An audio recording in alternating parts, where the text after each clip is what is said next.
It's time for TWiT This Week in Tech. Oh, you are in luck. I'm glad you tuned in today. We are going to have fun. Kevin Rose is in the house. He's back, ladies and gentlemen. We're going to ask him about his owls, or what are they, the moonbirds, and what happened to NFTs. Amy Webb is here, futurist, and of course, number one topic. I'm sure both of them have a lot to say about it, the banning of TikTok. Amy lived in China as an expert on security. She will have something to say. Then the man who killed Google search. Kevin used to work at Google. He'll know a little bit about this. What went wrong at Google? Kevin has some suggestions for what you might want to use instead. And the failure of Intel, the future of chips, and AI too. It's a big show with lots of great content. Stay tuned. This Week in Tech is next. Podcasts you love. From people you trust. This is TWiT.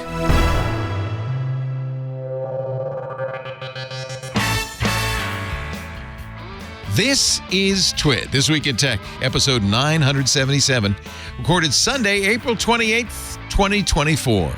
Gahoo Yoogle.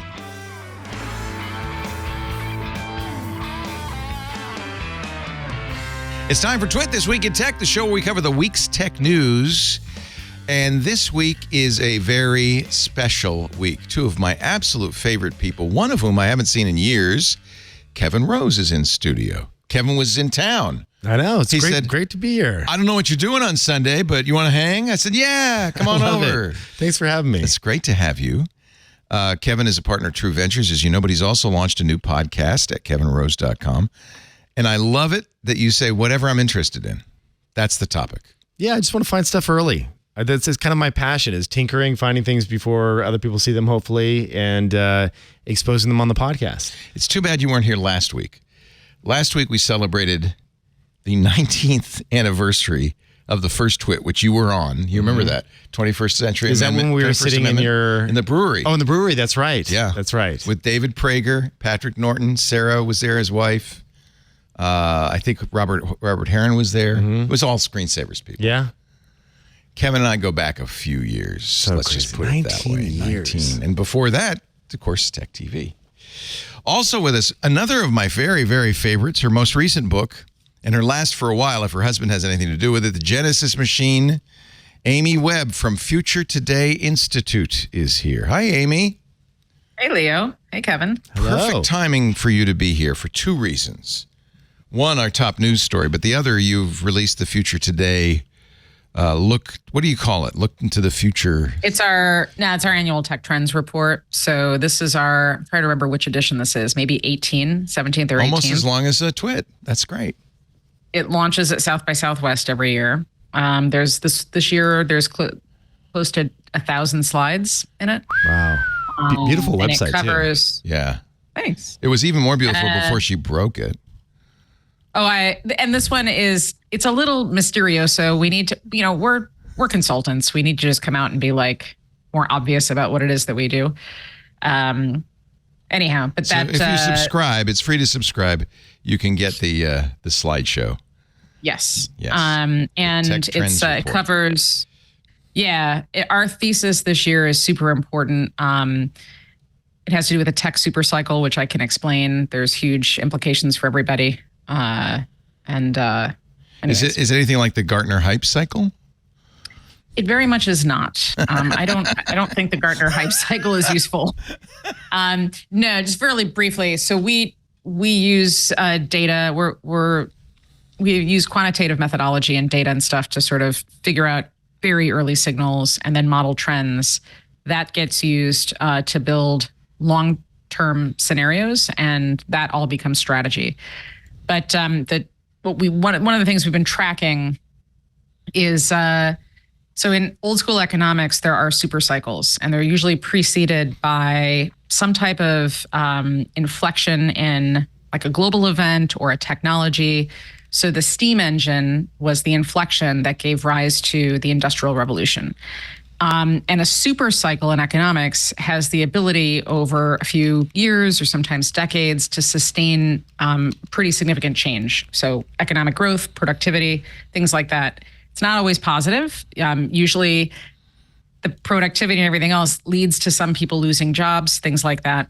Anyhow, about a year ago, we're tracking some different numbers, and it looked to me, and the numbers still bear out, that we are in the middle of a super cycle driven not by one technology this time, but by three.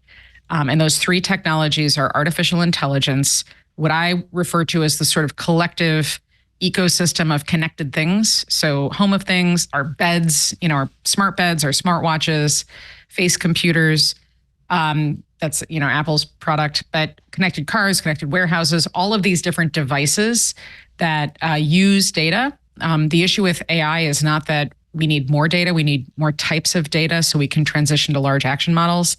And the third is biotechnology. And it doesn't seem like these three areas link together, but they do. And together they form this technology super cycle that will probably last about a decade or more and have wide sweeping implications on every single industry, good and bad. So that's the theme. I like it. That's interesting that you It's okay if you don't like it. It is. It's the way it is, so I better like it. And it all makes sense, absolutely. And it's the stuff we talk about all the time.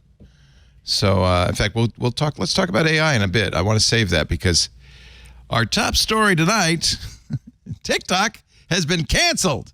And just like a pregnancy, in 9 months, you'll know what if it's a boy or it's a girl.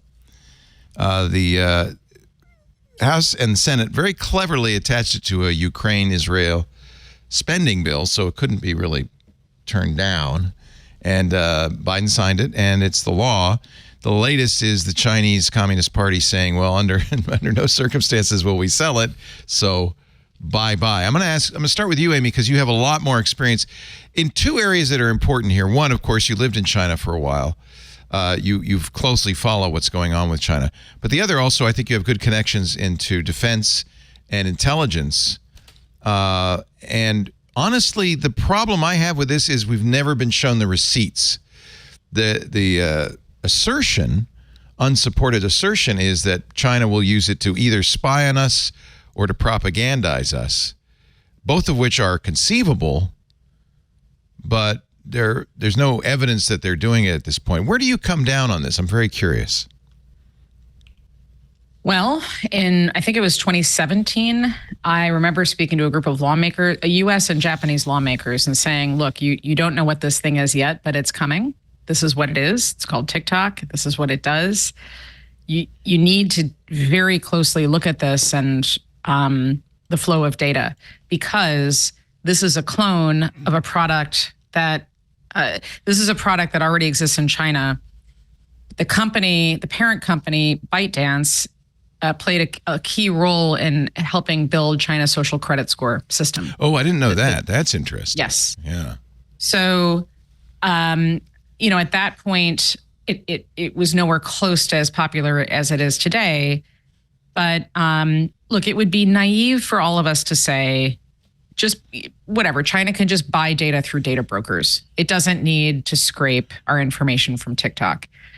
First of all, you actually want to access as much data in that type of data as possible. So yeah, they're already doing that. But look at some of the things that have happened in the TikTok era. Now, this is, again, I know this is a really contentious issue, especially with creators. So I get it. I'm not trying to make it so that people can't earn a living.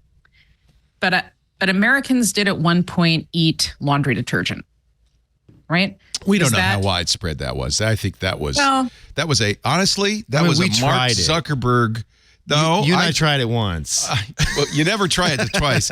No, that was something spread, we know very well, by Mark Zuckerberg's very aggressive attempt to influence public opinion, because guess who benefits from a TikTok ban? Facebook and Instagram. And that's kind of my point. So while there have been all kinds of hoaxes, mythologized almost, so like there were plenty of things that we believe happened on TikTok that absolutely did not happen on TikTok. There are other things that did. The point is, are you not asserting that the Chinese government put stuff on TikTok to get people to eat Tide Pods, are you? No, what I'm asserting is that a confused group of people becomes an easy group of people to eventually manipulate. Okay. So if you are trying to sow confusion, then this is a wonderful platform to do that. And of course, for And that reason, they're going to ban Twitter. They're going to ban Meta, Facebook. So right? Yeah, and I'll just say one other thing on this. I have been saying for a very long time, I'm not a constitutional lawyer. I almost became one. I'm not an expert in First Amendment law, although I was a journalist for a while and we had to learn a lot about that at Columbia. The laws that were created 2 centuries ago, more than 2 centuries ago, were created at a time when the founders and the framers could not possibly have conceived of a world that we now live in today. And so the strict interpretation, I totally get that it's a slippery slope. I get all sides of the argument, and that's what makes this really tricky. We're actually having a lot of conversations now about First Amendment law and the rights of speech and what constitutes what type of speech. In this particular case, I think maybe in all cases, when it comes to social media platforms, what we're not doing is any strategic foresight. That's the field that I work in. And if you were to play this forward 10 years, what are the probable ways that all of this turns out? And is that a world in which we all want to live? And we have to just be super objective. So it's possible that people may continue to make a lot of money for some period of time. It's not going to last forever, while you wind up with ever more confused communities or teenagers who are making bad decisions. Like we know the bad that some of these things cause as well. So China doesn't have to have your personal data in order to succeed with the platform. If what we wind up with is a situation where we don't have trust in our institutions. I mean, just honestly, the very fact that this ban is happening is good for China. Because it just foments more distrust of traditional institutions by younger people, which is terrible for our future. Now it sounds like you're arguing against it. I can't. No, I'm just trying to take a measured nuanced. approach. I will agree with you. It's nuanced. I'm not saying it's not. I don't have it on my phone. I've never had it on my phone. My kid isn't allowed to use it. I don't think TikTok is good. So that's my opinion. That has not changed. I think I haven't seen this, Leo, but you mentioned that the CCP has said they're not going to sell it. Yeah. Is that true? Okay. Well, then, and it could be. There we go. Mystery solved. They've come forward, I guess. Is that on record somewhere where they said that we are not selling? Let me look it up. Because that's a really interesting admission. I'll see if I can find it. Yeah, the fact that they'd rather just lose the money than have a home for it in the United States is very confusing to me. This is like there's any number. Obviously, there's a whole slew of buyers here in terms of big media. Yeah, Steve Mnuchin wants to buy it. I mean, the former Secretary of the Treasury. Oh my God, that guy. But all along, TikTok, the Chinese government has said there are restrictions on selling the algorithm. Yeah. So I have a buddy that works at Meta, and he's in the AI group, and I had a conversation with him last week about this, and he also does some work on Instagram and on the algorithm side, and he told me that the TikTok algorithm is by far and away the best algorithm out there. You don't have to know anything to know that. It's when you use it, it's obvious. And he's like, the amount of capital that they have invested into that. Yeah. His concern, and I've heard this echoed elsewhere, is my biggest concern, is that with AI chatbots coming online and those becoming like a way to interface with other people, we're going to see smart bots entering the market that will befriend users, have real conversations in DMs with users, and then be used to be deployed at scale to actually manipulate them via DMs and other content. So it's two ways of manipulation. One is via the algorithm sending you something that you're like, oh, that's an interesting political take that I hadn't considered before, but it being pushed by another party. And the second way is through hundreds of thousands or millions of bots becoming fake friends of yours that you're having real conversations with. I should point out that's happening on Twitter now. Yes. That's happening probably on Meta right now. We're screwed. Net, we're kind of screwed. So why not, Leo? But this is look. I will tell. This to me is analogous to an absolutely asinine mandatory talk we had to go to my daughter's school at the beginning of the year, where we had to listen to a bunch of parents with children who are now, I guess, 8th graders and 9th graders, and their children talk frankly about why you should wait to get your kid a phone. And like we had to sit through this ridiculous long conversation about how cell phones make things really challenging. And it's like, guess what? You just say no. The kid didn't go out and buy this thing on their own. Right. You bought it. So the reason this is analogous is because Twitter has been full of posting and terrible, bots and just like nonsense now for a while. But a lot smarter bots though. I'm talking about ones that aren't just doing random spam comments, but ones that are having full-on conversations with you. But look, I was an OG, like legit OG Twitter user, and I absolutely mourn the day that Musk bought it. I should point out, Amy, that you are talking to the original OG. Yes, so we're all in the same boat. Twitter users, right? In fact, Kevin and I were in a battle. We had a race for number one. For number most one, followed Twitter back user. in 2008. Oh yeah, yeah, nice. I was number one. Leo beat for me. A moment. Okay, so like it bums me out that I can't use it anymore. I've effectively stopped. Threads is a different type of network. Why don't we do that with TikTok? Why do we do what? We ban TikTok because it's Chinese. And I think it's a little xenophobic. It's not because it's Chinese. It's because we don't have visibility into what's going on with the algorithm. Because the algorithm is secret. Yes. We don't have visibility into the Twitter algorithm either. If I may, I was just going to say, it's not like Meta is out there saying, hey, look, this is how we do it, folks. I mean, there's nobody's offered. It's true, but I feel like at least we have the gut. Like if we needed to step in and see what was truly going on, like we could do that because it's a domestically owned corporation that we could see what. As could the Chinese government with TikTok, right? Right. Just to give you the receipts on, so TikTok has said this week they're not willing to sell, but the same CNN article refers to a piece last year where the Chinese, now this was last year, but the Chinese government said it's not for sale. It strongly opposes the forced sale of TikTok and in particular, the algorithm. Yeah. They're going to say that to piss off consumers to hopefully cause a riot and get people to advocate. Yeah, that's the question. Which is my point. It could be propaganda. Zoom way out, right. We don't know. Yeah. Yeah.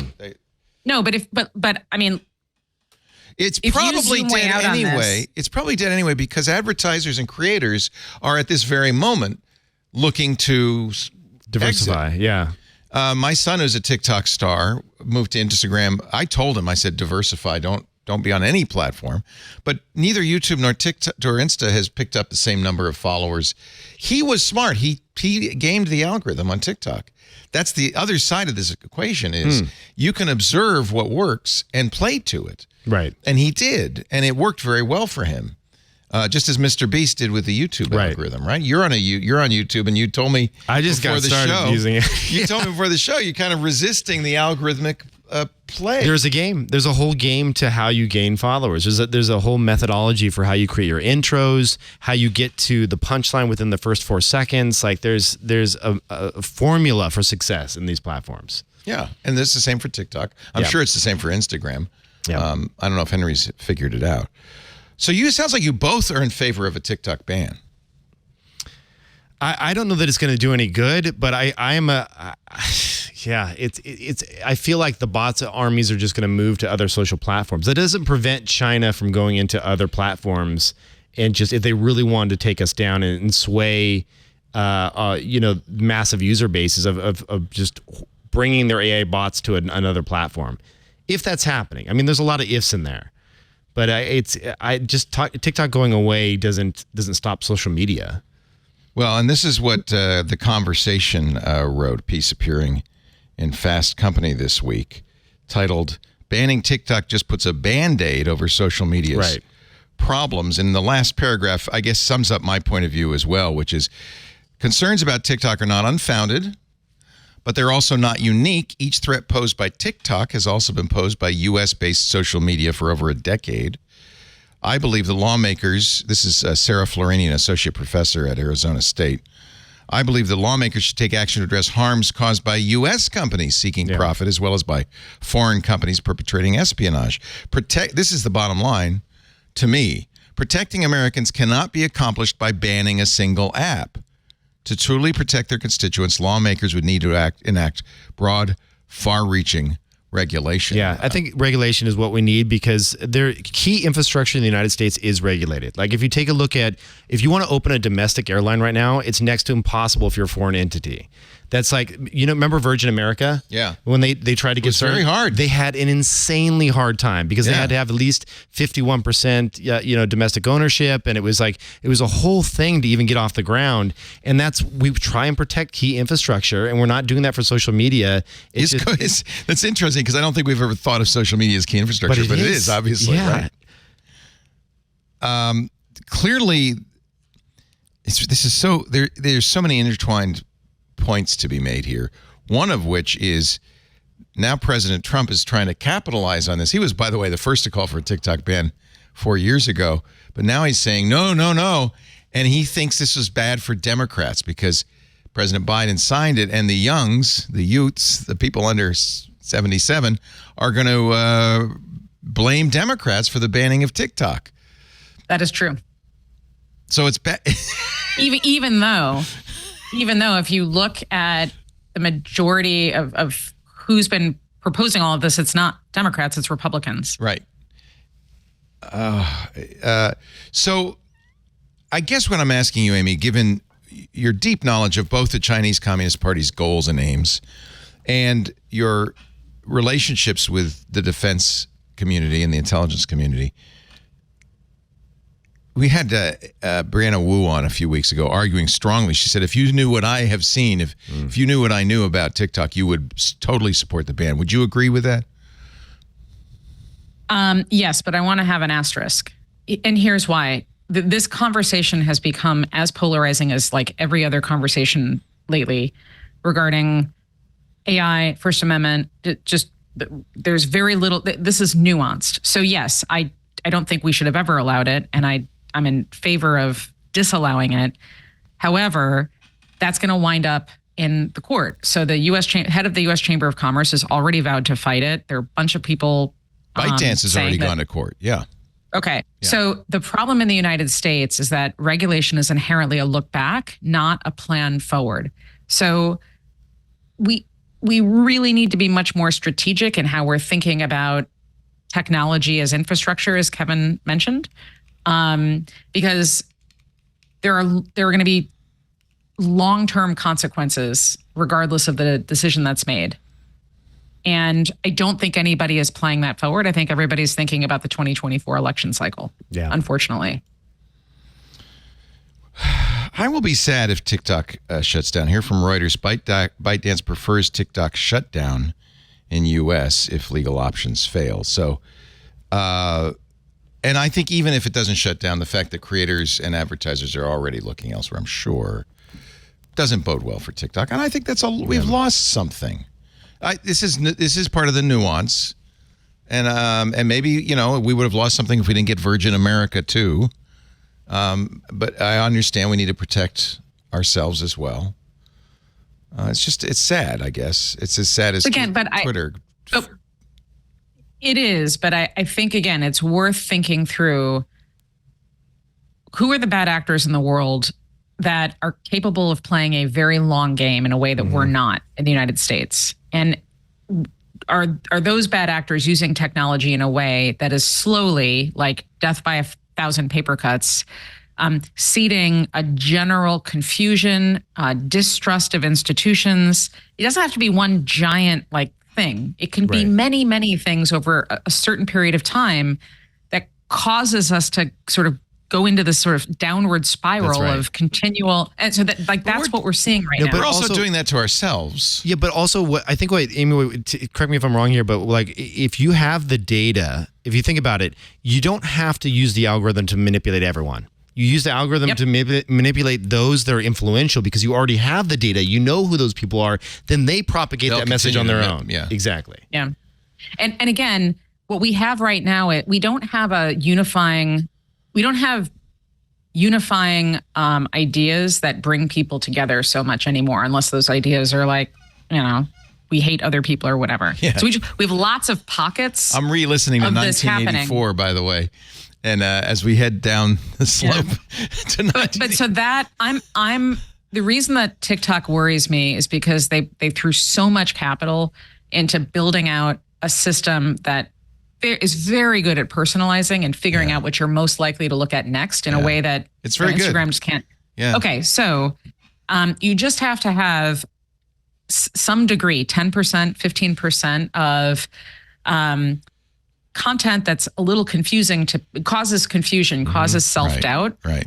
That's enough. And that can be enough. Yeah. Right. That's kind of the point here. And the goal of Meta is to make money because they're a publicly traded company. And to be fair, they've done a bunch of terrible things in the past. So their goal is money at all costs. TikTok does not. The parent company of TikTok and it's the relationships that it has outside of the United States are not driven in the same way.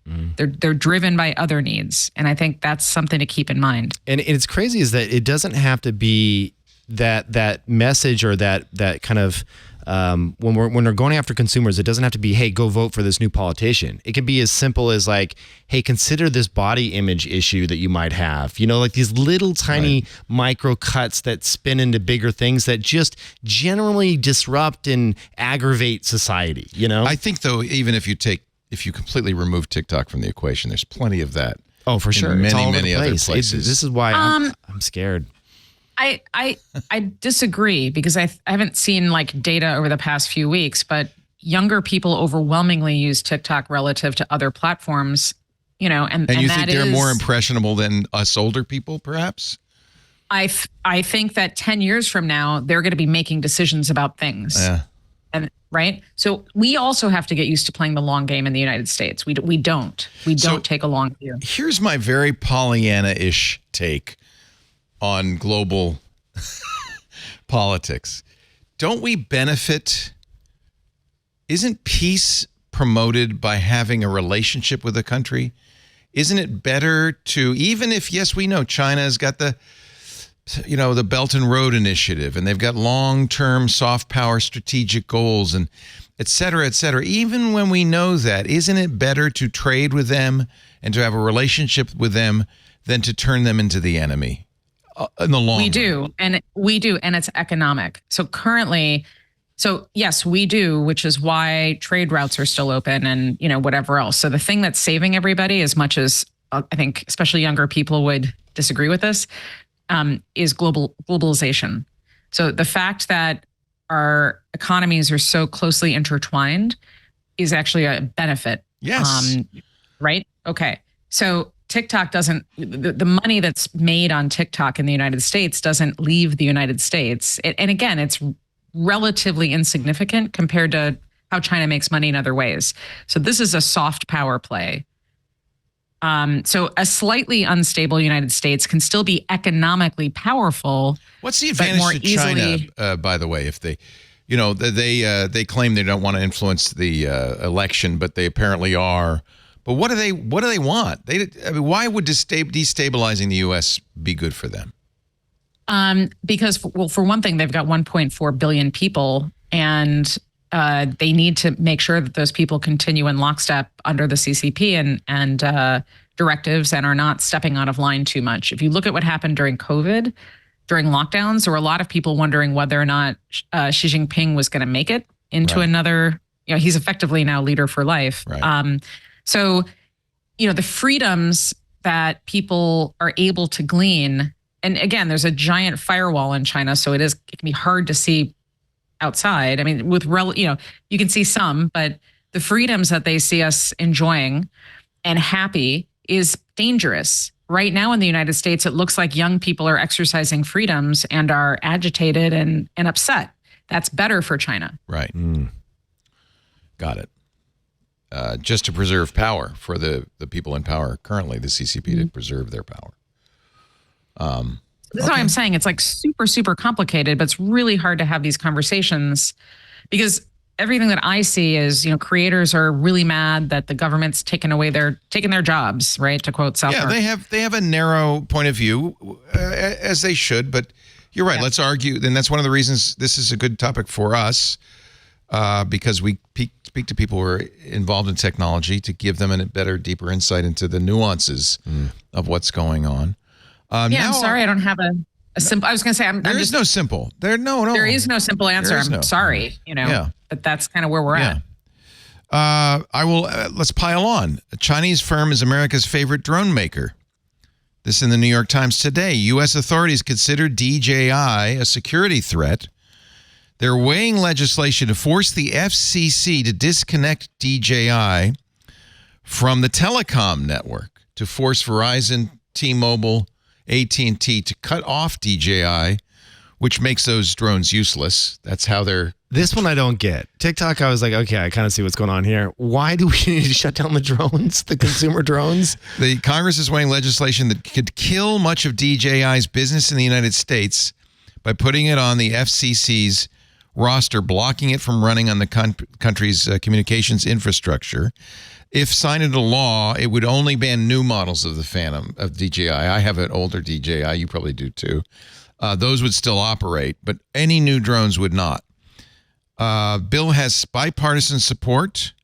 DJI is obviously lobbying heavily against it. I didn't mention, but DJI is a Chinese company. In fact, DJI drones have been used to spy on the Uyghurs, we were told, the Uyghurs. You can keep on doing this. This phone is made in China. This phone is made in China. This computer is a Lenovo, a Chinese company.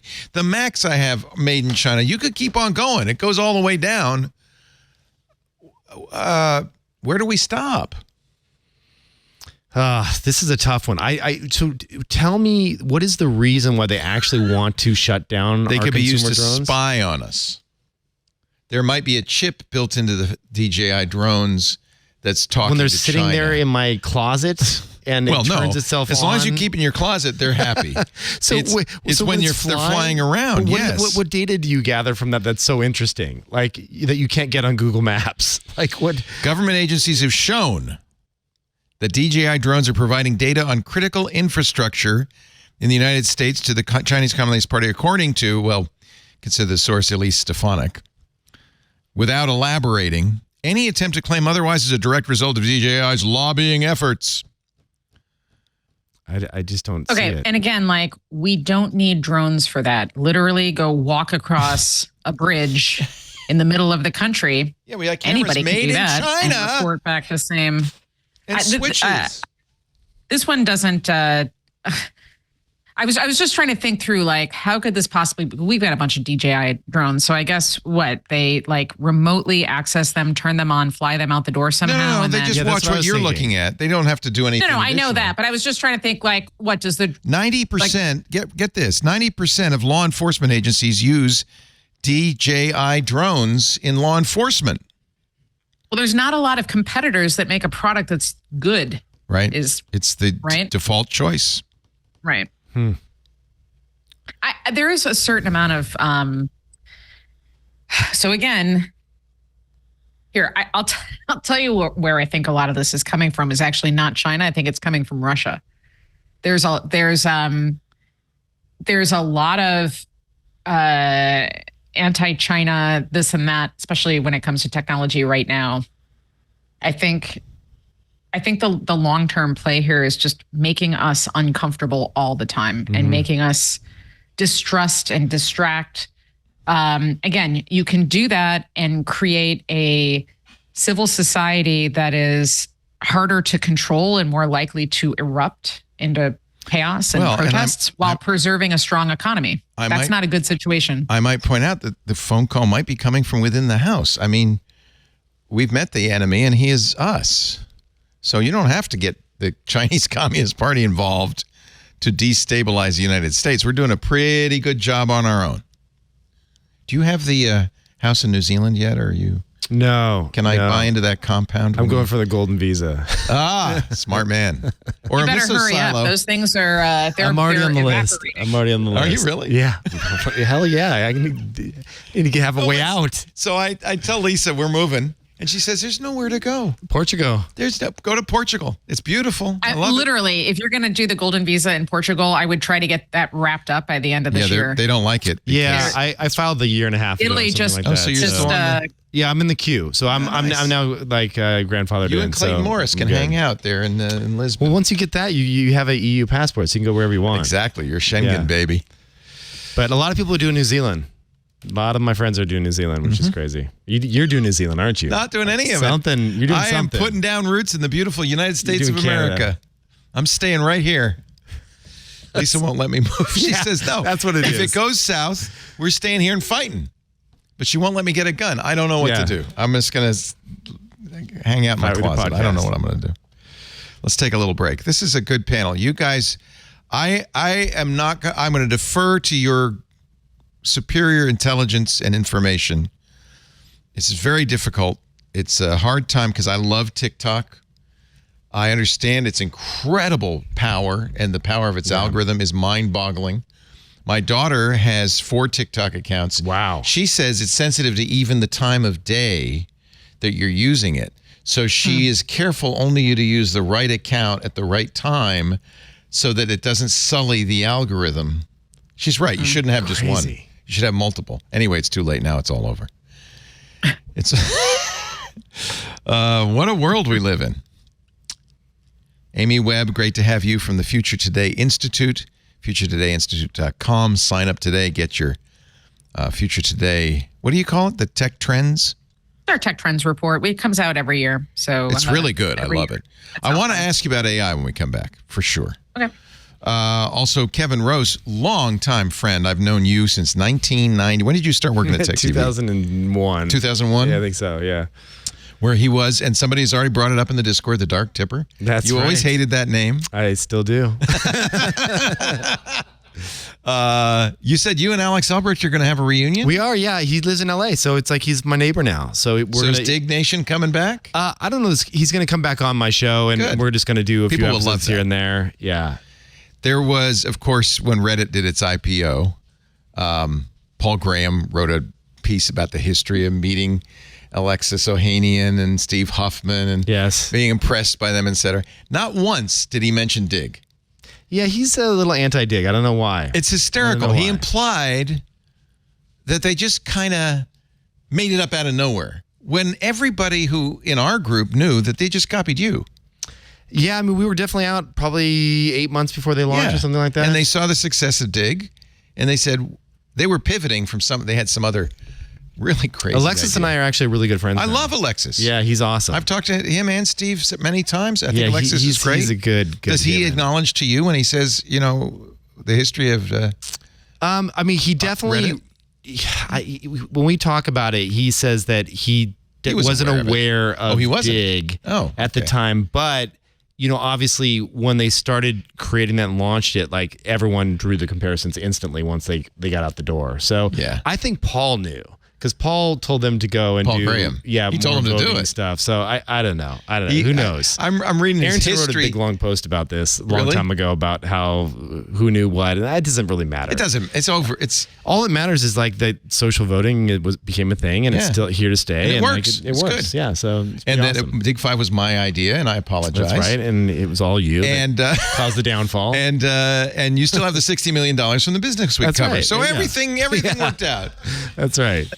We have such history. It's so great to see you both. I love having both of you on. You are watching a show you will be glad you watched because we have lots more to talk about this week in tech. Our show today brought to you by Zscaler.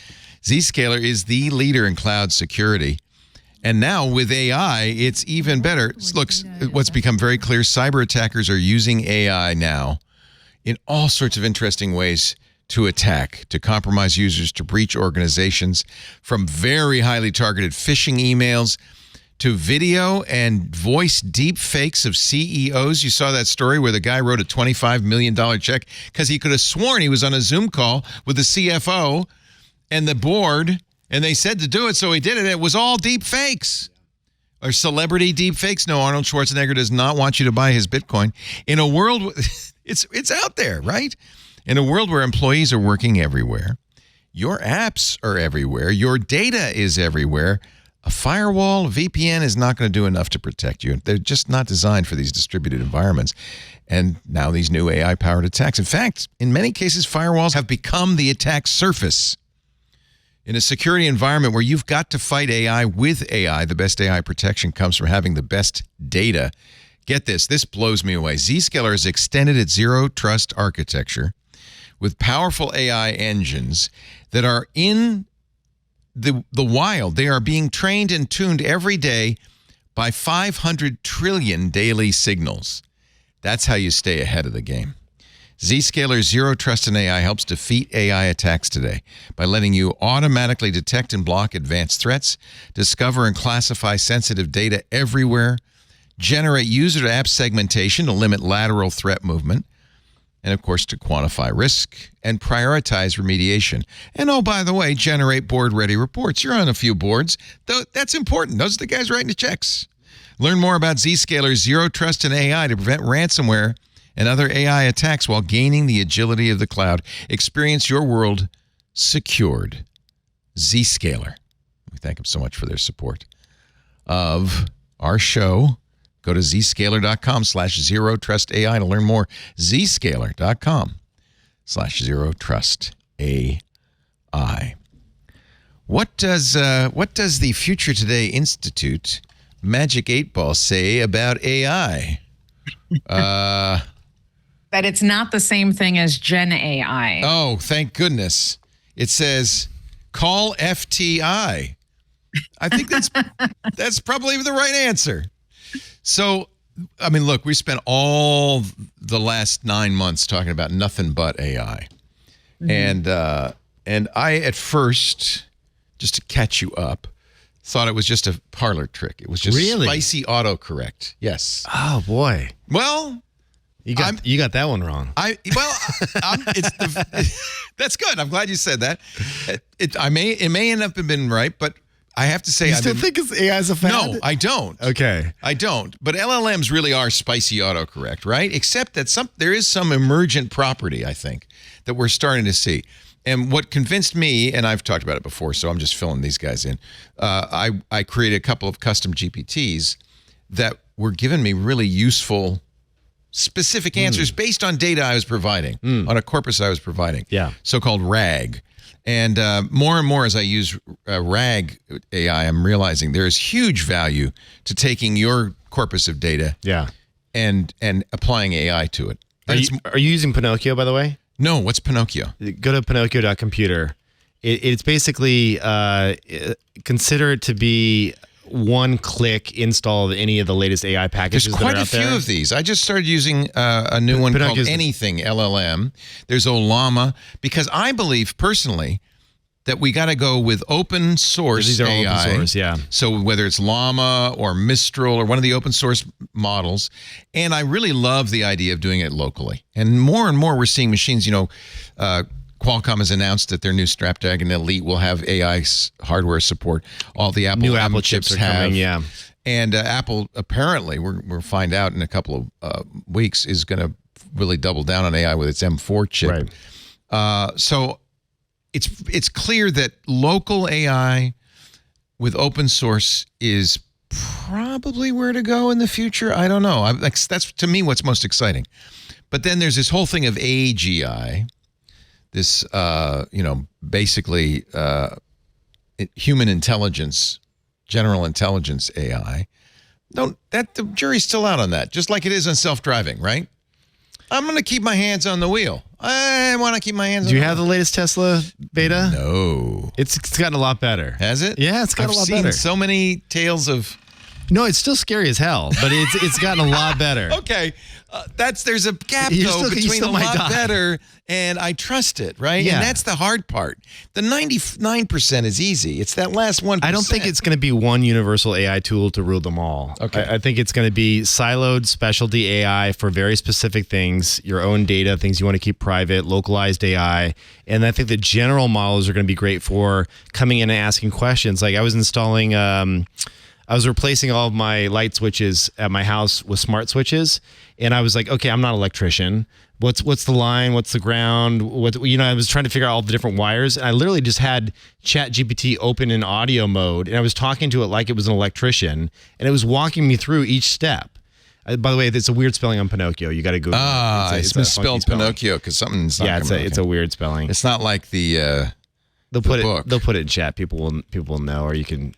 I never heard of Pinocchio, but this is the same idea, which is a local. It's with a K. Yeah, Pinocchio. So it's a one-click install of all the packages. Like remember when? Yeah, you remember this, Leo. Remember when you used to back in the day on the Linux side, you'd have to figure out all the dependencies. Yeah. This is like a package manager for it does it all. For one-click AI. There's quite a few of these now, and Olama's one, and I've been using Anything LLM. There are quite a few. I'll try Pinocchio. Yeah, a lot of people because it's open source. People could just cobble it together. It is great. It's Python. You can try any. You can run auto voice changing. Oh wow! I had a friend of mine spun it up and had me talking like Donald Trump in real time, which was just insane. Yeah, it was great. It worked perfectly. It was just insane what you can do. All right, let me ask Amy. What do you think? I don't know. Where do you start? Where do you want me to start? Is it spicy autocorrect? So a large language model predicts, and again, I'm going to generalize, but what text might come next, right? So what you might say next. That's where I get the autocorrect. So the problem with our current systems is that they're limited by the types of data that we've been training on. So we don't yet have an in silico model of the real world, which means your simulations, like whatever you're building, can only be so good. And there are lots of complications and problems. We know that there are bias. We know that the data got taken without consent. I just found out there's some GPT of me. There's multiple ones that people built, but this one in particular promises to dispense advice and consulting and stuff. It's only in Italian. So I don't. It's one of the languages I don't speak. Webb, so that's a good. No, but the problem. Look, I mean, there's all kinds of problems with this, right? So like spicy autocorrect. I guess, except that in this particular case, I don't know what I'm saying, but this is right now. The thing that's coming next are large action models, which it's a predictive way of figuring out what happens next. Is it related to LLMs or is it a new concept? It's in the same universe of having a context window and probability. So the way that I don't, like I said, I don't want to get super in the weeds here, but the thing that's coming next are in the world of LLMs are context windows that are significantly larger than they are now. We've seen that with your tokens. Yeah. Like significantly more. So in that space, I would say that Google is leaps and bounds ahead of everybody else. But really, again, because OpenAI at their last the talk that got Sam Altman in such trouble announced a fairly large token window. I can't remember what it was, but it was much bigger. I think we're in a game of leapfrog for the next couple of years. But do you think Google? I think we're in a game of it's a game of leapfrog, and also look. Do you guys actually might know this? Do you know how many functions Excel has? No, more than anyone can use. It's like 480, I think. Yeah, sounds right. Right. I think the average person uses 10. Right. So, I'm not saying that this is. But an LLM could know all of them and choose the right ones, right? Yeah. But that's fine. So fine. That the analogy here is we're approaching as the leapfrogging is happening. Google's context window was something like 10 million was the last thing that I heard thrown out. But ultimately, if you don't know what to do with any of these systems, like the difference is like today's GPT-4, let's say you've got all of Lord of the Rings or Game of Thrones or whatever. That's the size of the context window, meaning when you are looking for something or looking to do something, it's like roughly that amount of information that is being used for context. Yes. So if you're at 10x that, right? That's just like significantly more, but significantly more doesn't necessarily mean better. It's just more. So what I'm trying to say is we don't need more data. We need more types of data. What do you mean by more types of data? In what regard? So like Jan LeCun talks a lot about this, and I'm not necessarily agreeing with him in any way other than to say that we don't have action data. So that's where this sort of world of connectables comes in. Real-time, real-world situational data that can be used, in real time to learn from, to train from, and then make decisions. So we don't have that yet. I mean, that's what Tesla's doing. That's Tesla's whole model is real-time, real-world data. So, but that's one instance. That's not. So that doesn't help out. Let's say a synthetic biology lab. Right. That helps it's still pretty, yeah, I mean, it's big, but it's like, right. It's still pretty narrow. So that's the next set of things.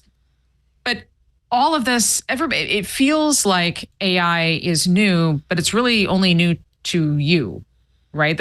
All of this has been in some form of development now for a very long time. And a lot of what everybody's reacting to is really effective public fear-mongering and really effective public storytelling behind the scenes. And again, it's hard to get people to have honest conversations, but like things are trudging along. It's a lot of it. I will say though, some of it is pretty, well, obviously it's new to the consumer. If you look at ChatGPT 2, their success metric was in an Amazon review, can they predict the next character that's going to come? And when they saw that happening, they were like, we got it. We just need bigger models now, right? And so the data sets then grew, and the cost to train a model is now insane. What was it, $150 million to train the latest GPT? Yeah. It was something it's crazy. It's not merely the CPUs, GPUs, and power. It's also, where do you get the data? You've pretty much ingested the internet. Yeah. So right, now and that's what? the point. There's right. So in fact, the worst thing they could do is ingest more AI content, right? That's like, I liken it to how we got BCE and cows in England, is because they were eating feed made out of dead cows that had bovine encephalitis prions in it, and so it infected itself. You don't want AI eating AI, because it's bad. Hemophilia or something. I don't know. So where do we get more content? So you're saying, Amy, actions, real time? Right. So that's so it is capturing action data. So data from videos, data from sound, all these other types of data that make up the real world experience. If it is in fact the goal to create a system that functions as good or better than we can in most circumstances. So that's the G and AGI that you mentioned, or Leo, that we need more types of data, more ways to train. So these context windows, again, like think of this as, I don't know, like many different beakers that we're trying to fill up with fluid this is a terrible analogy, but like we're trying to get, so AI is an umbrella term. Large language models are one piece, but that in and of itself is not artificial intelligence. Yes, and there are a lot other of technologies and techniques. Right, which everybody who's listening to this show knows, but somehow we forget that when we get back to work and everybody's like, oh, we need a 30-page strategy document on AI tomorrow because the chief technology officer has decided, whatever. We're losing sense of what's real and really important.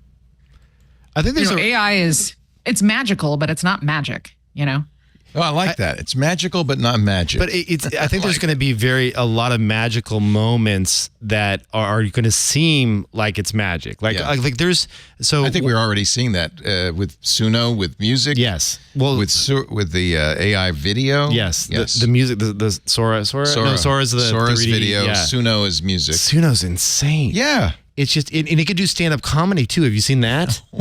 Oh, so is it funny? Yeah, no. You use AI to write the jokes. Yeah, and then you feed it into and it creates the laugh tracks behind it. It sounds like you're listening to a real comic. So if you ever had stage fright, it was really fun. The demo I saw was really funny. That's bad because you remember that who was it? Did the George Carlin? Yeah, they got in monologue. trouble. It turned out a human had written it. It wasn't funny.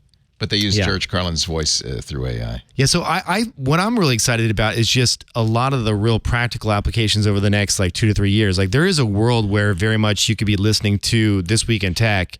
You could pause the podcast and be like, hey, Leo just mentioned this TikTok ban. Can you tell me more about this particular aspect of it? It jumps to AI. Then AI Leo comes back, starts talking to you and goes down a different tangent, gives you a little bit more data, than you jump back into the main timeline. Like that is coming. It's so cool to see. Like I've seen a few of my friends' podcasts now that have been indexed, and you can ask questions of previous podcasts, like your entire corpus of data.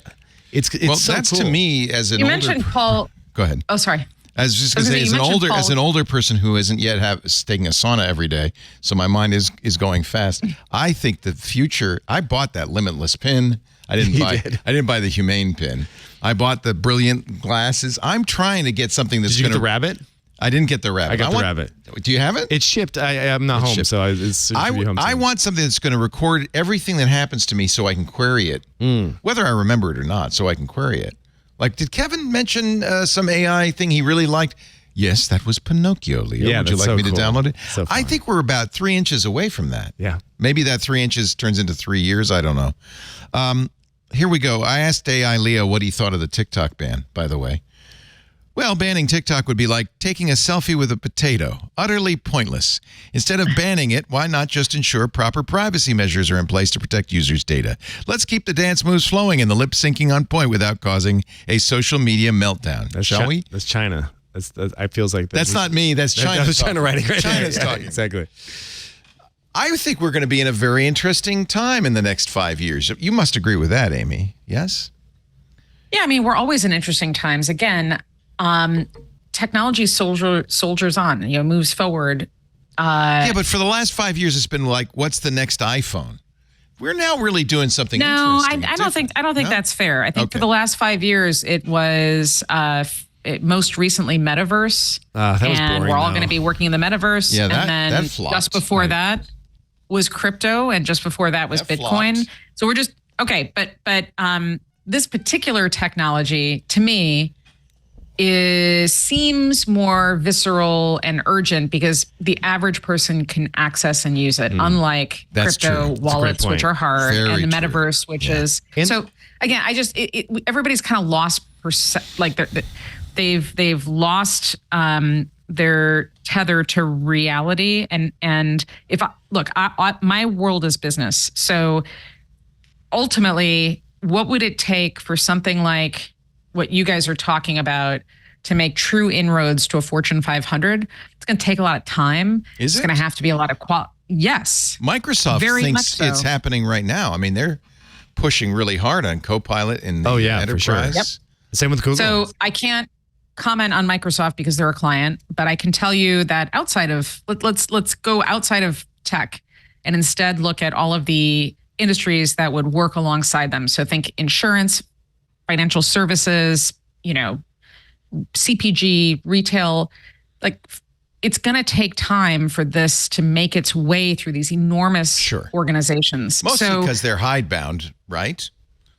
No, because I think that there's due diligence. Prudent. There's I mean, and so again, and then when your exuberance about what all this technology is, you've been told that it can do, and it takes you a really long time to go through what's going to be like an AI transformation, much like companies had a digital transformation.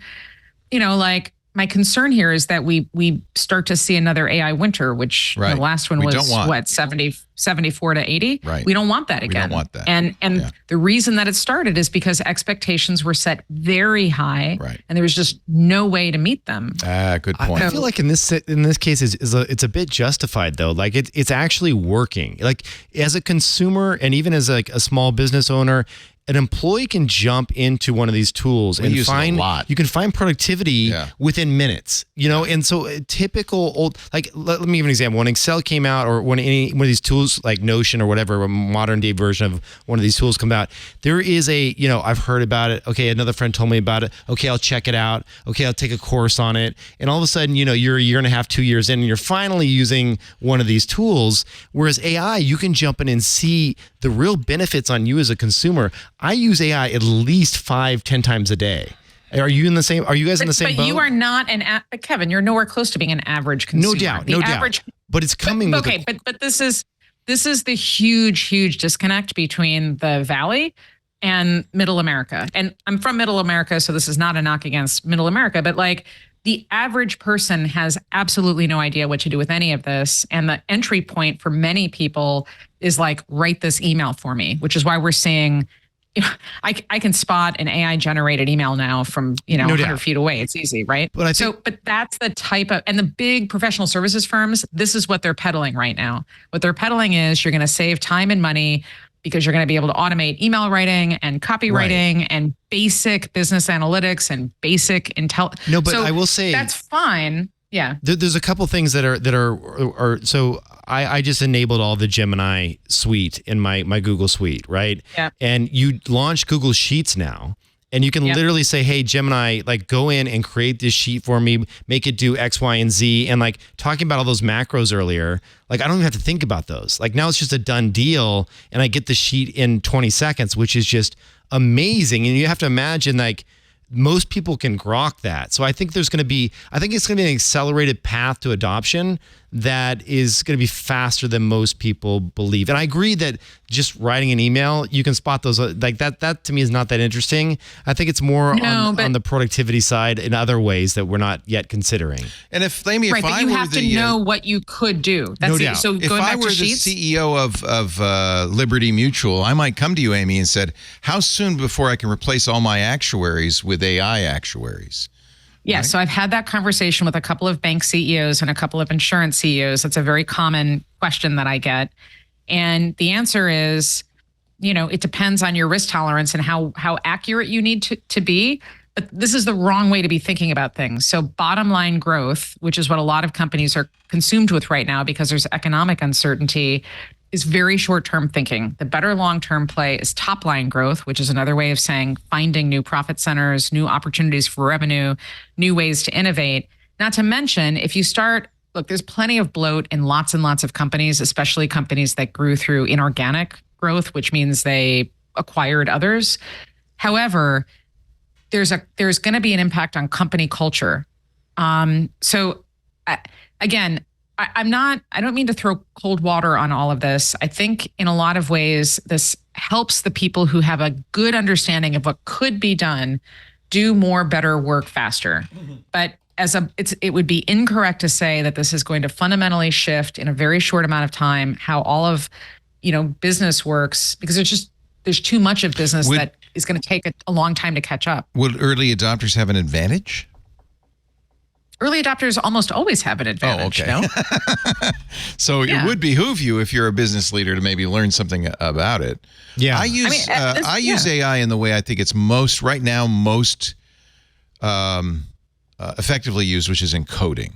Things like GitHub's Copilot. I wrote a custom GPT that knows everything there is to know about the language that I use, which is an obscure Visual Basic, Common Pascal, Lisp. Common Lisp.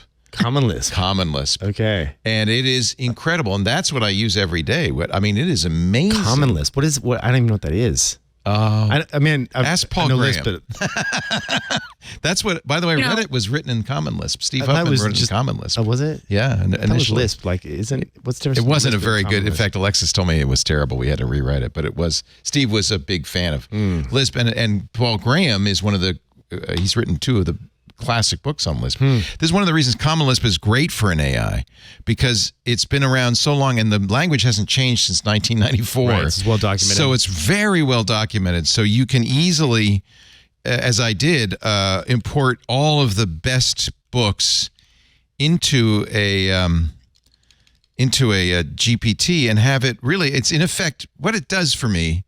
And honestly, I think in a way this is where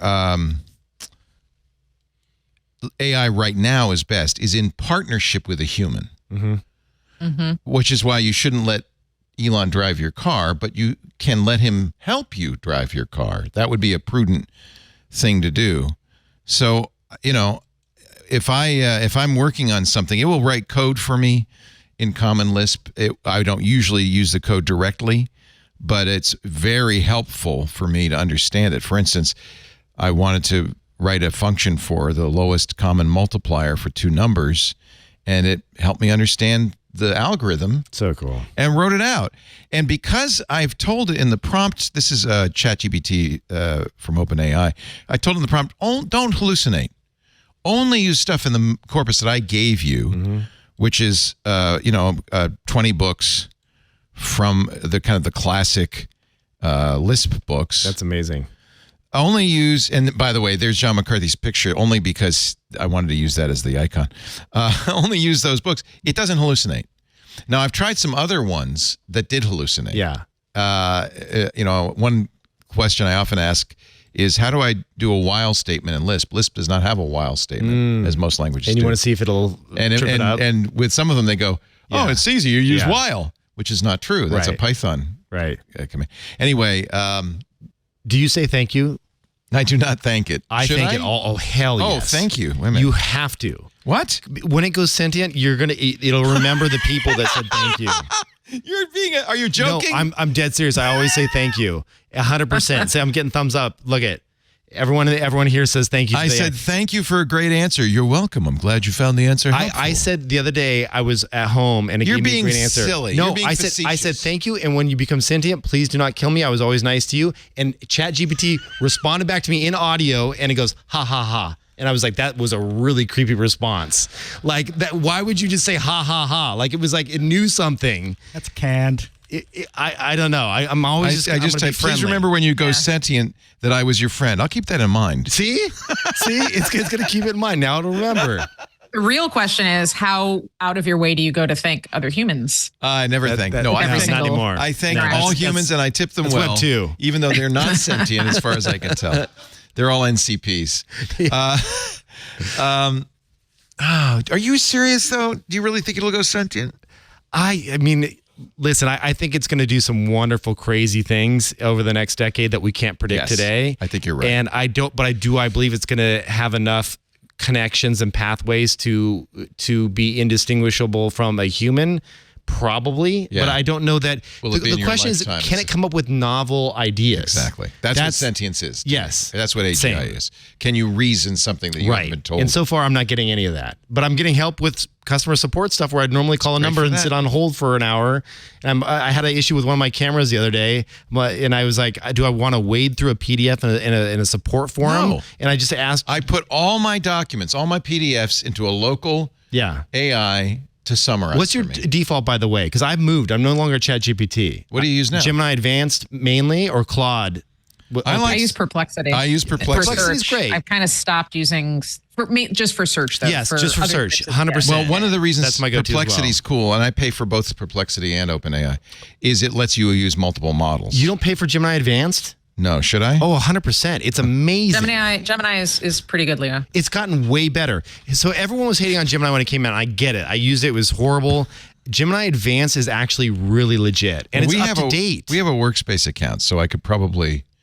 You can enable it in there. Enable it there, yeah. $20 a month. Is this the one? This is the one, yeah. 1.0 Ultra? Yeah, Ultra. Oh, it's good. You don't use Claude? Have you not used Claude? I use Claude. Okay. So I have a friend who used to work at Google who said, those Claude guys are nerds. He said they left Google because we weren't careful enough about safety. So they're overly safety conscious. Oh, okay. Yeah, I don't know. That's part of Anthropic's we're safe. Whole thing. I don't think safety is the right way to go here. I think let's just go for it. Let's create a sentient AI and see what happens. I'm with you. It couldn't do any worse than we've done. I mean, if anything, it's going to look and say, you humans have screwed things up. Let me help you fix it. I'm hoping that's the direction my prayer. It goes. Or it just won't care. It'll be like, I don't have eyes. Why do I care about this world? I'm living. Just It'll give me be more like compute. her. Give me more compute. Scarlett Johansson will go off and hobnob with the other AIs. Have you seen all the AI girlfriends? Yeah. There's a friend of a friend that's paying $10,000 a month on them. Yeah. What are they getting out of it? Yeah, oh my God. Have you not seen the underground AI girlfriends? You know what they're not getting? Well, I mean, in this particular case, what's worth $10,000 a month? You could get crazy a human. stuff. You could get a human for that. Yeah, but the humans are difficult. That's true. I'm sorry. It's really sad. It's really sad. No. Yeah. No, I'm not a big fan. I think it's creepy as hell. It's making agreeable entities that don't challenge anybody's, that's assumptions. It's like a pillow wife. It's horrible. This is how are you going to grow extension of this technology, though, guys? This is all the stuff that you guys want. Like, this is what you're asking for. Well, if it sounded like Scarlett Johansson, maybe. All right, I am now subscribing to Google One AI Premium. Is that it? I'm now subscribing to that $10,000 a month. No, you're not. So it might let you write another book, though, Amy. I'm just saying they're very agreeable. Residuals, Yeah, they might. It's Cupid.ai with a K. Have you seen that? Cute.ai? Cupid.ai with a K, I think. Is what ChatGPT was not supposed to allow girlfriend GPTs. Right. It did, of course. Yeah. There's millions of them. So Cupid. .ai. .ai. Yeah, there it is. Chat with AI models. So this is the one that everyone's spending a lot of money on. How do you spend $10,000? By having too much money, Leo. So any one of these can be your AI partner. They're quite buxom. and you do they have men? So, but click through under one of their profiles. I promise there's no bad images. You have to pay for those. But, and so, well, that's not necessarily the best. All right, don't close your eyes, children. Listen, this is just what's happening. We're reporting on the news here. Oh my God, let's take a break. They look pretty homogenous. Yeah, no, they look like surprise. AI. They look like exactly. They look like a bro's dream. It's not good. Yes, there's nothing good about this. But it is taking off in obviously some areas. If I was under OnlyFans, I would be maybe worried. Yes, exactly. Right? Great point. Yeah. Actually, I'm told, I don't know, but I'm told that many OnlyFans creators use AIs because one of the ways they make money is with private chats. Mm-hmm. And it's a pain in the butt to talk to these creeps, right? Yes. So they use AIs to do it. It's very common, I understand. Ask it your Lisp question about the while statement. Okay. That would be a good one for he just signed up for Google Advanced. Lisp. See, it said, absolutely, Common Lisp was one of my areas of expertise. Okay, have a while statement. There is a correct answer with loop, but we'll see if this is Google Advanced. Yeah. Oh, very good. Okay, 100%. It's pretty good. 100%. It shows recursion. Good. Okay. Yeah. I think you're going to like this. It's what? Scary how good it is. About a library with while. Let's see if it knows libraries. And it was, by the way, very fast. One thing I've noticed, iterate. That's the one I use. One thing I've noticed is that the local AIs are not as fast as ChatGPT and Gemini super fast. That's weird because but they're just, are they burning money? They're burning through money. Perplexity is using, what's it called? What is the, Amy might know. What's the name of the why Perplexity is so fast? I can't remember the name of the compute that they use. There's a very specific compute that Perplexity uses. And it saves the money? No, just speed up the response time. You notice how fast Perplexity is? Yeah. When you ask a question, it's insane. All of them are fast. Faster than my local one. And I have an M3 Max, presumably AI hardware supported. Yeah, but because you're running some local models. Yeah. Yeah, you got to wait till those actually become native. They're not that good Apple yet. Silicon. They're not native Apple. Got it. You'd be better off running it on a PC with a CUDA with an NVIDIA chip for most AI apps. The reason I got into Perplexity is because I stopped, first because I started using the Arc browser, which is You stopped awesome. using it? I know. Are you still using it? I love it. Really? And its default search is Perplexity. They don't have it for Windows or Linux. It's only Mac. Yeah. It takes a while to get into it, but once you do, it's pretty good. But I wish it supported multiple profiles. It doesn't. No, it doesn't. That kills me. It's all right. It will. And then the other thing is Kagi. I stopped using Google as a search, and I now use Kagi search. What is Kagi? It's $25 a month. That's what it is. All right. But no ads, and I would say, give me a search term that you would say would be a good test. Kevin Rowe Show. See if it knows about you. And it gets me a free plug, so might as well. Yeah, there it is. It is. First thing. Episodes. It shows you. What was that episode? That's the latest one I just did with Tim. The 10th anniversary. Smart. That's really good. Pretty smart. Pictures of you. What is Kevin Rose known for? Do you want me to check? Let's see. He's an American entrepreneur who founded Revision 3, Dig, Pounce, and Milk. Also served as production assistant and co-host at the Screensavers. There we go. That's from Wikipedia, so of course that's right. Yeah. Here's some public court records. I won't look at those. I think something that's more like obscure though, like not a person, not something that's known. So like, yeah, it's better like to. I've been like, go ahead. Like Okonomiyaki. I was just going to say okonomiyaki. Do you need to spell it? OKONO. Well, let's see how good its autocorrect is. You just misspell it and see what happens. Love and Lemons. Here's a recipe. Here's a video. One of my favorite dishes. I know. I love it. I was actually in Tokyo. When we were in Tokyo, we went to a little hole in the wall, and the guy made it right in front of us. Blew me away. Did you get a little beer back too? Yeah, when you like sitting there sipping on it. It's the best. So good. So that's Kagi, Leo. Kagi. The reason I feel like Google is so failed us. It's terrible. It's terrible at this point. Like, I don't need there's just ads. It's just right. Ads. So I don't want to buy. I forget what I was looking for. I think I was looking for a component for my bike, and I just wanted to figure out which of the two components was like. I just wanted basic reviews, and I could not see places to buy it, which is not what I wanted. What was the Perplexity for that? Let me see. You know that, but like Perplexity for reviews and preparing things is great. So that's why I like Arc, because Arc I use Kagi and Perplexity. By the way, if I were a content creator, I would be really pissed off at Arc, because Arc on the iPhone basically bypasses every website, creates a browse for me page. Oh, yes, I've seen that. With the content. I don't like that. And that's I don't use it because of that. I don't like the experience of it. I don't feel like I'm getting anything. I'm with you. I don't use it anymore. I did for a hot minute, and then I want to go back and I want to keep it installed. You know what I mean? When you leave something there and you're like, I'll check again in a few weeks just to see if this has gotten. It's close for me though. I feel you, Leo. It's a cool tool. It's all I use. It made it my default browser. Yeah, but I feel terrible for content creators. It's a Chrome backend. Yeah, right. So you can install any extensions. Work fine. Arc on the on Mac or Windows. Yeah. I'm talking about Arc on the iPhone, which of course is WebKit, like every iPhone. No, they get rid of that, right? Not yet. Only in the EU. Not yet. Oh, is that right? Interesting. All right, let's take a break. What was the bicycle component you were looking for? I just want to. I just bought a new Canyon, and I was looking for a degreaser for my derailleur that is gentle but was going to get a lot of muck off, and then would work really. It doesn't matter. Work really well with the dry lube. That doesn't like a perplexity search, actually. Totally. Well, here's a Reddit. I like Kagi has Reddit.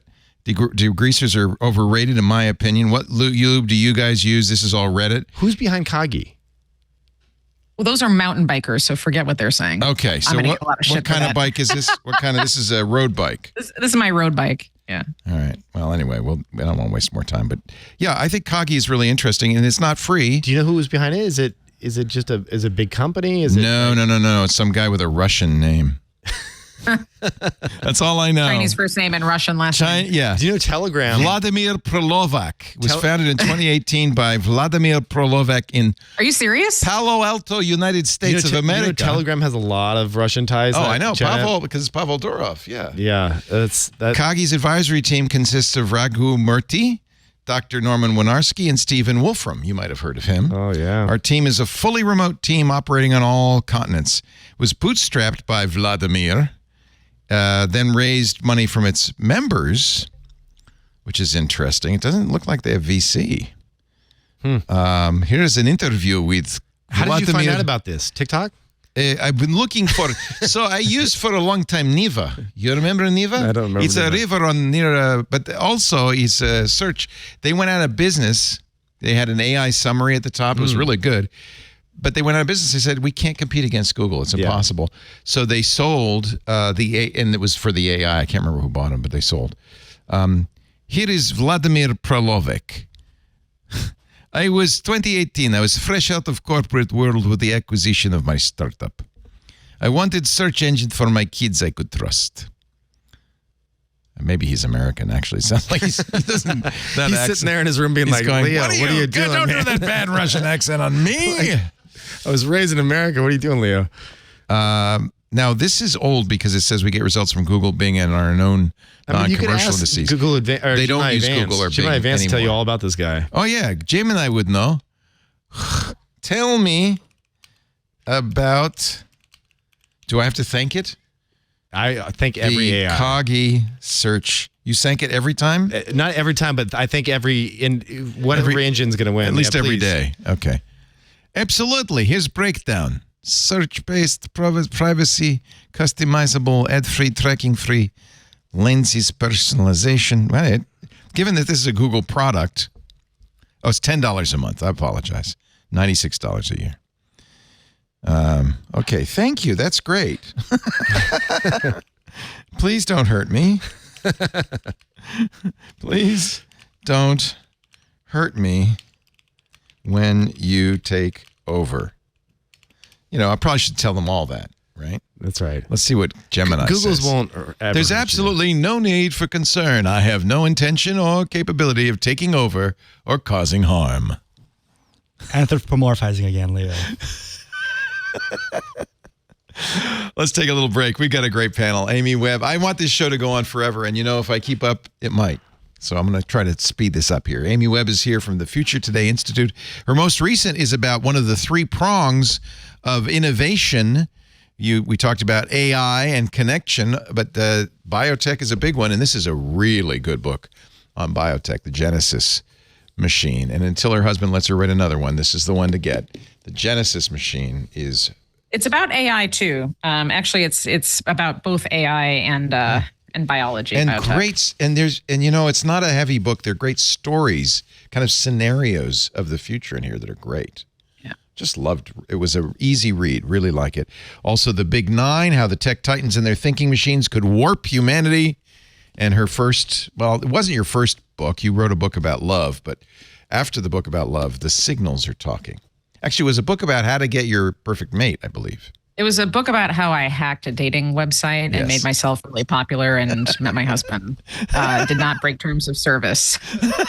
It's actually, you know what? Is that your bestseller? Because honestly, that's pretty great. That touches us all. The TED Talk, the TED Talk did better than the book, and it's still one of the most popular TED Talks of all time. I love it. Yeah, good. That sounds like a movie, actually. It does sound like movies. A movie has been in development. That's a whole separate. Really? Whole separate thing. Oh yeah. When did that book come out? I think we're going on 10 years. You're in development hell. Yes.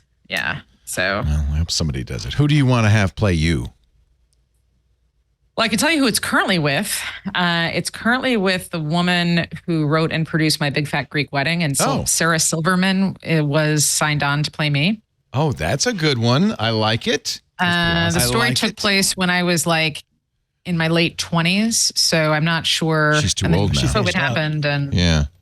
At one point, it was with the same producers as The Mummy, and the guy who wrote Dead Poets Society did the screenplay, and it took a whole different turn that I was like, I pulled out of that one. I said I don't need this made, so no.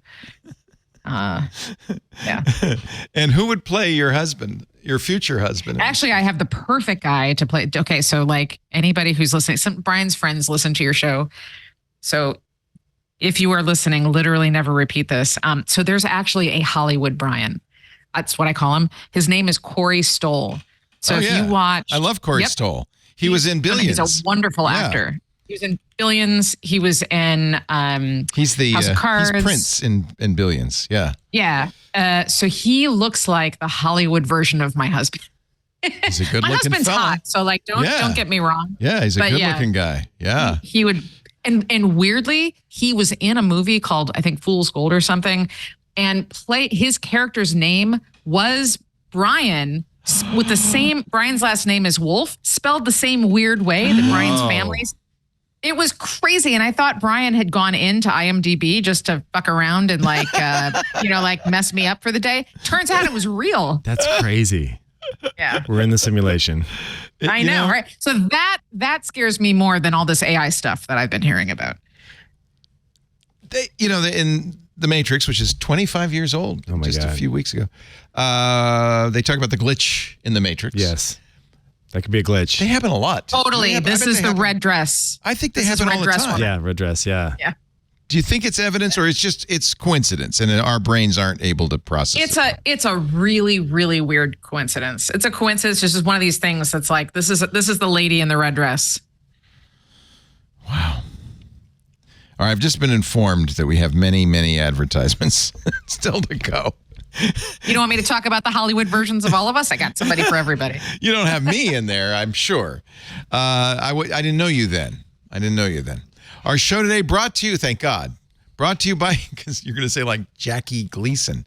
Our show today brought to you by NetSuite. The less your business spends on operations, on multiple systems, on delivering your product or service, the more margin you have, the more money you get to keep. Well, there's a really darn good way to reduce costs and headaches.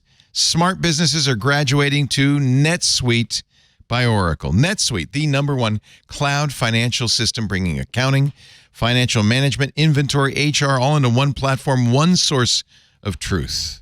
With NetSuite, you reduce IT costs because NetSuite lives in the cloud. No hardware required.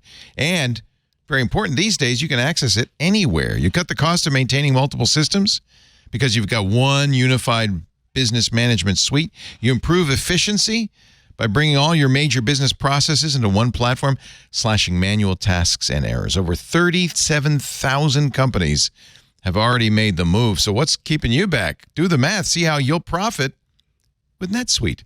By popular demand, NetSuite has extended its one-of-a-kind flexible financing program for a few more weeks. So right now, don't wait. Go to netsuite.com/twit. netsuite.com/twit. We thank them so much for supporting This Week in Tech. netsuite.com/twit. We also thank our Club Twit members. You have made us very, very happy. We had a great party last week after our 19th anniversary episode. I should have had you on. I apologize. It's all good. I didn't know you were around. How does Club Twit work? I know you got more ads to do, but I'm just curious. Like, it's a Patreon company called Memberful. Okay. You go to twit.tv/clubtwit and you can sign up. We still support things like the Apple has a $2.99 per podcast thing. YouTube has I don't know. I don't think we use the YouTube one because they take such a big chunk. Apple takes a big chunk too. We really prefer people go to the Memberful thing. We used to have a year membership. We stopped doing that because I realized every time somebody signs up, I have to go another year. You're locked in. It was like every time. You can do a pro rata refund though. I don't want to do a pro rata refund. That sounds awful. It sounds like it's going to come out of my money. Could write that script for you. No. So we went back to a couple of weeks ago to a $7 a month, and that's it. And you know, it underscores the fact that we don't know what's going to happen a year from now. So we go month to month. You get one of the things I like about it is they support ad-free shows, and each individual has their own unique URL. You used to have a problem with Dignation because you had a paid tier that would get the show early. Did we have that? Yeah, I remember this. Okay. It was a lesson that I learned, and people would just take the early paid show and distribute it. Distribute it to everyone else. Okay. So that there was no advantage. So this way, the feed is attached to them, so they're not going to distribute it. Is it compatible with Apple, though? Like if someone pays on Apple, then they can use... Yeah. Interesting. Cool. You also automatically get access to our Discord, and Discord's been the kind of surprise star of all this. It really is a community, and what I know you know, and we've really learned over time is what really makes podcasting different and interesting is it's a community. 100%. And it's the audience, it's the people in the shows that listen, that talk while we're doing it, that talk amongst themselves when we're not doing shows, that really make this vibrant and vital and a valuable membership. Yeah. Not just, well, here's $7 to keep doing shows. So we've been really happy with the Discord. Speaking of which, we should do a live South by Southwest next year. Yeah, Amy does her big keynote every year at South by, right? And I have, And you were at South by. Yeah, I just did a show at South by. Just did a live show with Tim Ferriss. Yeah, his 10-year anniversary show live on the main stage. But we could do a Dignation reunion, a TWiT. Last Tim time, Ferriss show. Like you and I were at. You did crowd surfing. Yeah, I remember that. I leapt into the audience, and that was amazing with your live streaming backpack on. It's so cool. As far as I know, still the world record for the longest live stream crowd surf. That's awesome. Because nobody does that anymore. After I did that, I saw all these videos of people leaping into the crowd and the crowd not catching them. Yes. It's actually incredibly dangerous. Yeah, people have died. Yeah. I'm glad it... I didn't know that at the time. People have died? I mean, people hit their head for sure. Yeah. Well, I could have easily hit my head because... And by the way, you and Alex egged me on to doing this. I even have video. This is from the Ustream live camera I had. And this is... So, to my credit, while I'm Were you in a chair or something? No, what is that? They're manhandling me. I have a large backpack, which is streaming, and I, to my credit, kept the camera on me the entire... So cool. Had you ever crowd surfed before? Is was that your first time? No, and never again since. He got me to jump into the... I like your cowboy hat. I like your headphones on the entire time. Yeah. So good. Yeah, I had to. I have two microphones for some reason. I don't know what's going on. And here, I'll turn on the sound. Crowd surfing. No. You see, Kevin's egging them on. I did. If I had died, you were safe though. With that crowd was densely the crowd packed. was so wonderful. They're good people. This was at Stubbs Barbecue in Austin. That's right. And it was a lot of fun. So you think we could do a Dignation reunion? Oh, for sure. Yeah, that'd be fun. Look at you. I was just thinking it'd be... Look at you. You are so evil. You're like... Oh.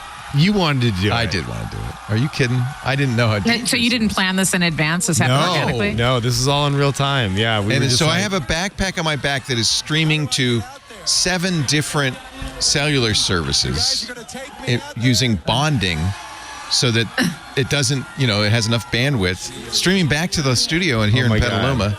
I'm jumping down into the You stood pit. up on the side of the railing here, right? And then just leaned backwards? I literally fell backwards onto this. This was crazy. But you know what? People were great. Every once in a while, I meet somebody who fondled my ass during this. See that backpack? That's the live view. There he goes. It's amazing that nothing came disconnected in there. Colleen, seriously, it crazy glued all the connections in. That is so. And cool. I'm holding a monopod with the camera on it. You look a little nervous. I'm not gonna lie. Gandalf's you look staff. And they're chanting Leo. I can't tell if your face says I've made a terrible decision. Yeah, exactly. Or you're actually enjoying it. We got to the back of the theater. They're listen to the chanting. Yeah. It was really sweet. I mean, this is probably the highlight of my life. And it's kind of what the community of a podcast network is. They're supporting you as you travel. Literally supporting you. Literally supporting you. And then they eventually very gently put me down on my feet at the back. How do I get down from here? You're right. I really don't look completely confident. That was amazing. I'm glad there's video. I am glad there's video. Oh, that was awesome. What a great bunch. To all the people who were there, thank you for not dropping me. And wow, you made it all the way to the back. Oh, yeah, they went all the way to the back. That's a big space. For people who've never been to Stubbs before, that's an enormous footprint. Well, it shows the power of Dignation, which was at the time the number one. I mean, you were the Joe Rogan plus Emma Chamberlain of podcasting. You were the king of podcasting at the time. Ad rates were not as high back then as the Rogan gets today. He gets more than $1 million a show. Yeah, we didn't get that. Yeah, that was not what we... No, we did not. Anyway, that was a lot of fun. I'm sorry. It's hard when Kevin's here not to travel down memory lane. We have a lot of memories together, you and I, buddy. Yeah, 100%. All right, little tiny break. Yeah, it was Tiki Bar TV. Oh, yes, Tiki Bar TV. With La. Dignation and TWiT. And maybe Adam Curry, Daily Source Code. That's right. It was the early days of podcasting. Now, I thought this was so funny. Today, the New York Times has announced, you know what? People are discovering video podcasts. Are you sure this wasn't Are you serious? That's machine? A story in the Times? The Times is on it. Check the date on that. That might be a April 26, 2024. They said video podcasts? This is the funniest part. With YouTube booming, podcast creators get camera ready. To some, video podcasts are a contradiction in terms. They quote somebody, and I'm not going to let him forget it either, who was a Canadian podcaster, I guess. They never asked me about any of this stuff. He runs a network called Vocal Fry Radio, who says, his name is... let me get it right because I really want to give him credit. Coburn, what's his first name? Here it is. You know what? If I search for Vocal Fry, Jay Coburn, whose name I know, I think he was a radio guy. It's like saying video radio. It's a fundamental misunderstanding of the medium. That's not Coburn. That's how you pronounce it. Oh, is it okay? A radio, it's Cockburn, but I don't think he wants me to pronounce it that way. It's so spelled. A radio and podcast producer for the Globe and Mail and Vocal Fry Studios. I think it is pronounced Coburn. I believe so. All right. But that's probably the family after a while said, you know what? We're going to say it's Coburn. He said it's a fundamental misunderstanding of the medium to do video. How long have I been doing video? Long time. Anyway, the Times is on it. It's a trend. Video podcasts. It's the next big thing. You saw it here first. Show today, by the way, great to have you both, Amy Webb, Kevin Rose, and you, our fine audience. Thank you for listening. Our show today brought to you by Wix Studio. Okay, they gave me 60 seconds. Let me see what I can do here. to tell you about Wix Studio, the web platform for agencies and enterprises. Here are a few things you can do from start to finish in a minute or less on Studio. Adapt your designs for every device with responsive AI. Expand Wix Studio's pre-made solutions with back-end and front-end APIs. Generate code. Troubleshoot bugs with a built-in, AI code assistant. Switch up the styling of hundreds of web pages. Fonts, layers, colors, everything with a click. Add no-code animations and gradient backgrounds right in the editor. Start a design library. Package your code and UI in reusable full-stack apps. Oh, and one more big thing. Deliver everything your client needs in one smooth handover. All right, my time's up, but the list keeps on going. Just take a look. It is amazing. Step into Wix Studio and see for yourself. Go to Wix Studio at wix.com/studio. Wix.com/studio. Or go to our show notes. We've got a link there in the page, and it'll lead you right there. Thank you, Wix. Should we talk about... Okay, do you ever use Clear? I use a similar thing. Well, What's a similar thing to Clear? There's something called PS in LA. Oh, yeah. So it doesn't really... You skip the line. You skip the line. But it's your own private terminal, basically. Oh, well, that's different. They make it... Yeah. So it's like a signature. If you've ever flown private, there's like a separate terminal. Yeah. So it's kind of like you get that, but you're still flying commercially. What? So you go through the but it's only at LA. They have their own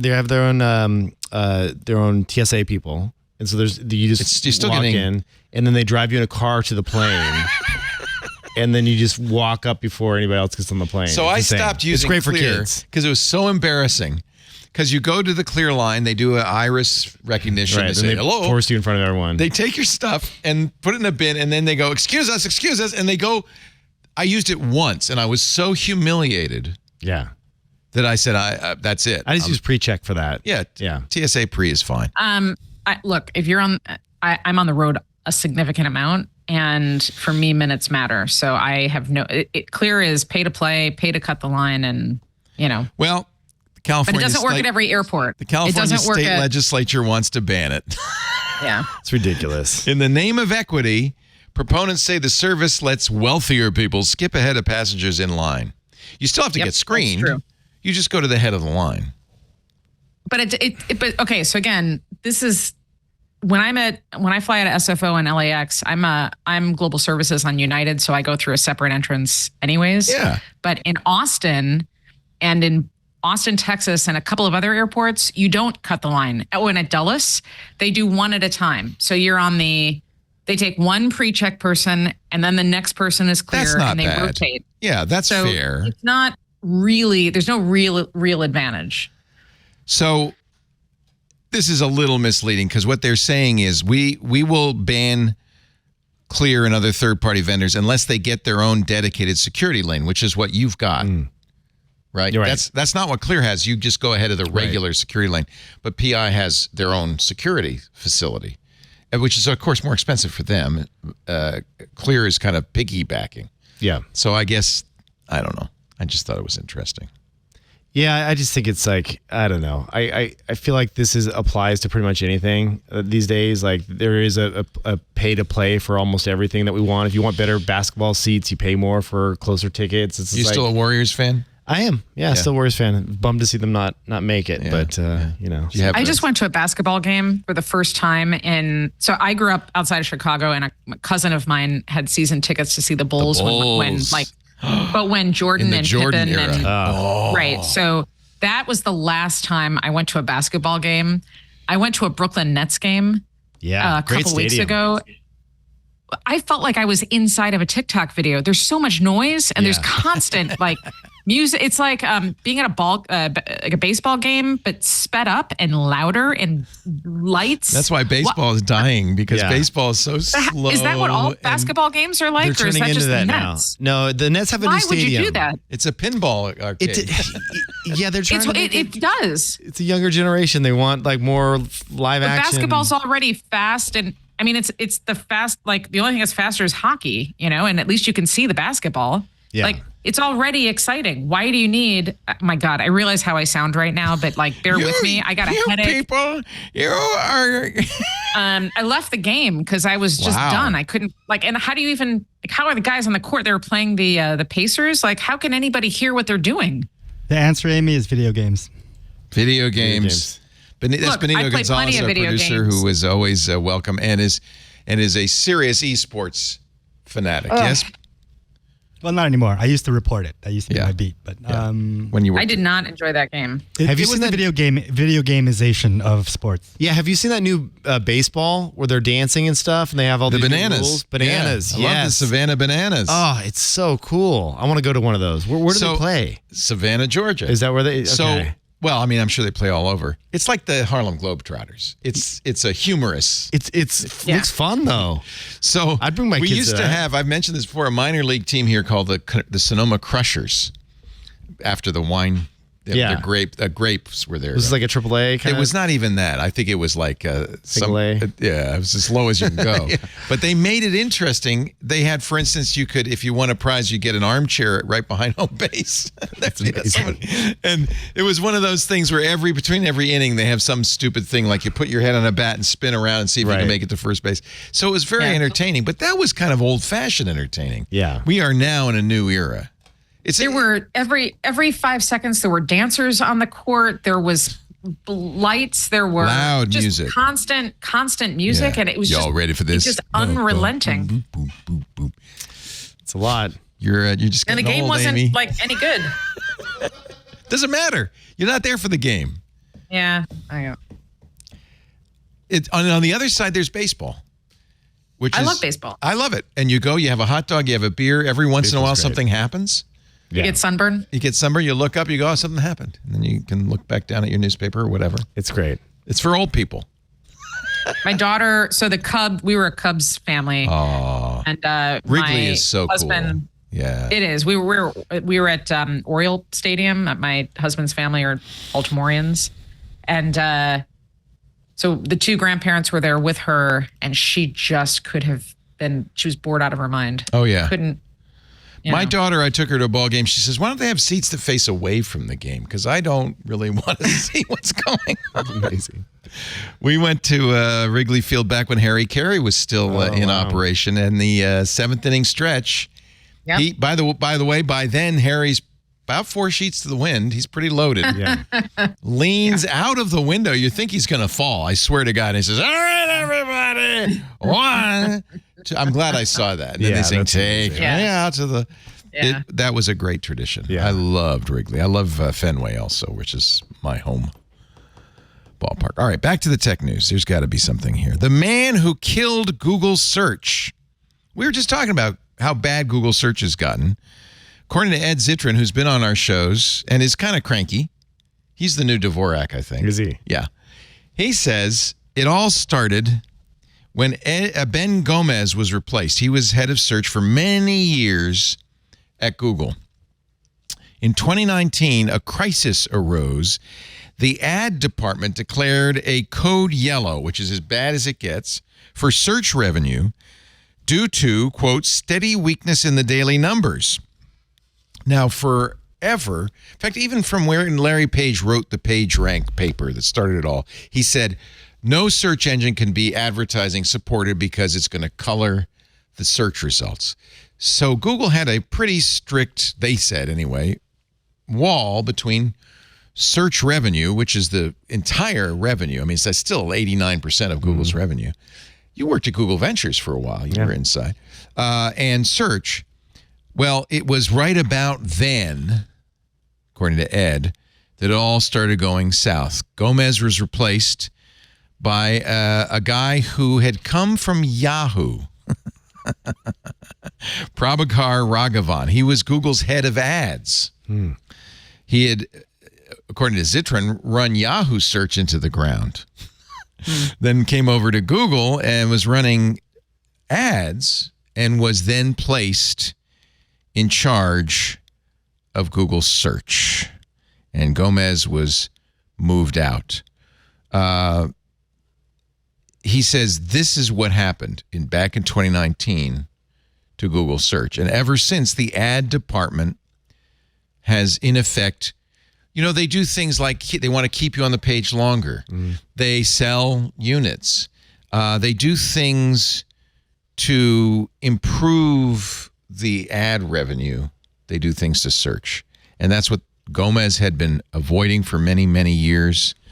But once Raghavan got in charge, it all went downhill. He was the head of search. What year was this? 2019, 5 months after the code yellow. Okay, but isn't Google's primary revenue from search, from advertising? Yeah. Yes, always has been. So that would imply that they were having financial problems in 2018. Or there was some weakness and they were concerned. It's certainly gone up since, hasn't it? Every year, the ad revenue has gone up significantly. Yeah, I mean, Google seems to have been doing well for like a very long time. Yeah. I don't remember if there are any stories out there that they were having. It was probably some internal metric that they were looking at they weren't happy with. Yeah. Ed writes, every single article I've read about Gomez's tenure at Google spoke of a man deeply ingrained in the foundation of one of the most important technologies ever made, who had dedicated decades to maintaining a product with, quote, to quote Gomez himself, the guiding light of serving the user and using technology to do that. When finally he was given the keys to the kingdom, the ability to elevate Google search even further, he was, can't use this word, rat farmed by a series of rotten careerists trying to please Wall Street, led by Prabhakar Raghavan. I don't know. Ed might be right. Certainly, you are not alone, Amy, in thinking that Google has gone downhill in those years since. Yeah. Raghavan was in the news this week because he led an all-hands meeting where he warned employees of the new operating reality, urging them to move faster. Things are not like they were 15 to 20 years ago. CNBC got a recording of the all-hands meeting. Competition is heating up. Regulation is a bigger challenge. He's shortening the amount of time his reports have to work on certain projects. This is a bad move. It's a really bad move. Do you know Cal Newport? No. He wrote Deep Work. And he just came out with a new book called Slow Productivity. I just interviewed him for my podcast. He's a brilliant scientist. And it turns out that knowledge workers actually need time to think. To think? What a thought. Yeah. So what a concept. It's just, it's not going to lead to more. In fact, forcing people to work faster just creates, it doesn't create any real novel, new, exciting ideas. It's just stress. It's stress. Creates stress. If Raghavan at this all hands said, if there's a clear and present market reality, we need to twitch faster, like the athletes twitch faster. Hey, so Leo, you just signed up for Gemini. Yeah. The fancy Gemini. So go and ask, this is fun. I just did it. Who is Prabhakar Raghavan and why is he accused of killing search? Let's find out what Google thinks. What did it say? It's you funny. Did it. Here is why some accuse him of killing search, prioritizing ad revenue. Critics allege that since taking over Google search, he's focused heavily on maximizing ad revenue. This has led to a decline in the quality of search results with more hashtag truth, sponsoring content, cluttering positions, helpful content in quotation marks, algorithm changes. The introduction to helpful content update to Google search algorithm aimed to prioritize content created for users rather than to game search engine rankings. They believe this is technical. The perceived intent over technical optimization has made it more difficult for smaller websites and independent creators to compete, which means lessening diversity of search results. It's actually a giant explanation of all the things he seems to have done wrong. There's one word for all of that, right? What's that? Enshittification. That's exactly what Ed Citron says. It is the enshittification of Google. And in fact, Corey just recently put out a piece laying that all out in pluralistic.net. Corey Doctorow is the creator of enshittification. And recently just wrote a piece about the enshittification of Google, the specific process by which Google enshittified its search. Wow. The other problem that Google faces is that AI search is actually a little bit better than PageRank style search. You agree? For certain queries, they're building it right into the top of the results now, right? Yeah. So it's clearly a big integration effort on their part. Companies choose not to enshittify their products, Corey writes, until they choose to do so. One theory to explain this is that companies are engaged in a process of continuous assessment, gathering data about their competitive risks, their regulators' mettle, their employees' boldness. When these assessments indicate the conditions are favorable to enshittification, the CEO walks over to the big enshittification lever on the wall and yanks it all the way to the max. Corey is a great writer. You may not agree with his premises, but he's a great writer. That's actually a joke he wrote. He has a very, I think, thoughtful reason why it all happened. I think we can agree, though. I mean, I don't meet many people who think, oh, yeah, Google's really great still. It was, too. It was like you knew. Dvorak used to have that as his metric of whether you were really a nerd in touch. He would say, well, what search engine you use? And if you said Alta Vista, he'd laugh at you. If you said Google, you were. This was, of course, probably 2007. When did Google start? Right about. Do you remember Dogpile?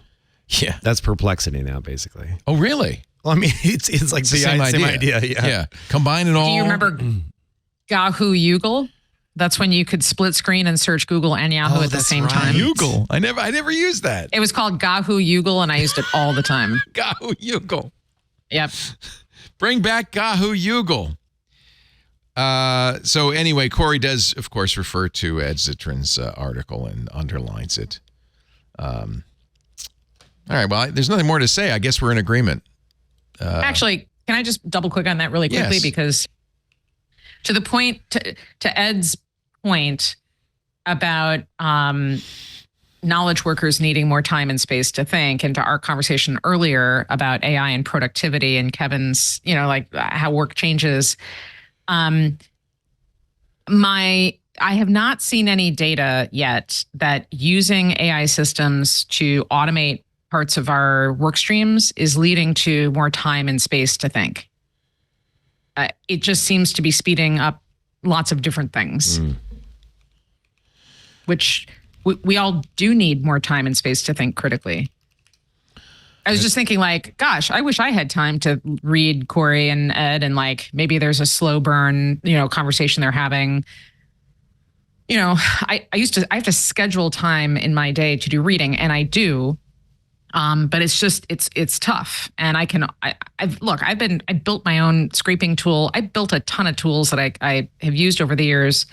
Part of our methodology is based on pattern recognition and machine learning. So like we're there, but I somehow, I'm more productive, but I don't necessarily have more time. And what is the tool that makes that possible? Oh, it's in-house, the code that I wrote that breaks that always breaks. Do you think an AI would help with that? It is. So it is a machine learning system. So we are building a platform that will help with a lot of things. Will you name it Gahoo Yoogle? I will. .AI. So I can get funding from Kevin. There you go. Done. Good name. Checks in the mail. Good name. Oracle. There's my pitch. Famously, and we just mentioned Oracle as a sponsor, moved from San Francisco to Austin a couple of years ago. Moving to Nashville now. Apparently, I didn't know this. Maybe you can confirm or deny. Nashville is the center of the healthcare industry in America. I know it's a hot spot right now. It's like it's a lot of people are getting excited about it. This is a United big, Healthcare. I'm trying to think of which big corporates there. Corporate. World Not headquarters will. I mean, they obviously have to move everything over there. Larry also says Nashville's a fabulous place to live. I think that's true. Actually, I hear very good things. That may be true, but I think of healthcare, and I think and investment. I think Boston, or I think Baltimore. Well, closer to Boston and Baltimore than Austin. They moved there. Austin's just, everybody's priced out. Traffic is horrific. The infrastructure is crumbling. Austin's in a tough situation. How was South by, though? It was good, huh? South by was phenomenal. Yeah. Shout out to Hugh Forrest and the folks on the team who put this thing together every year under really challenging circumstances. So it was great. It was totally back. Different than, the 2010 to 15 era. when Mashable House used to have. Oh, that was so fun. That whole space taken over, and it's different, but good. Foursquare took off. Yeah. Remember that? Twitter, all Twitter. That. Yeah. Well, Twitter, I remember Foursquare, Gowalla, and Scavenger. Gowalla. You guys remember Scavenger? Yeah. I really liked Gowalla. I was very sad when Gowalla Best went design. It was by beautiful. Far. Yeah. Great icons. And you know this Josh stuff. Williams. This is your thing.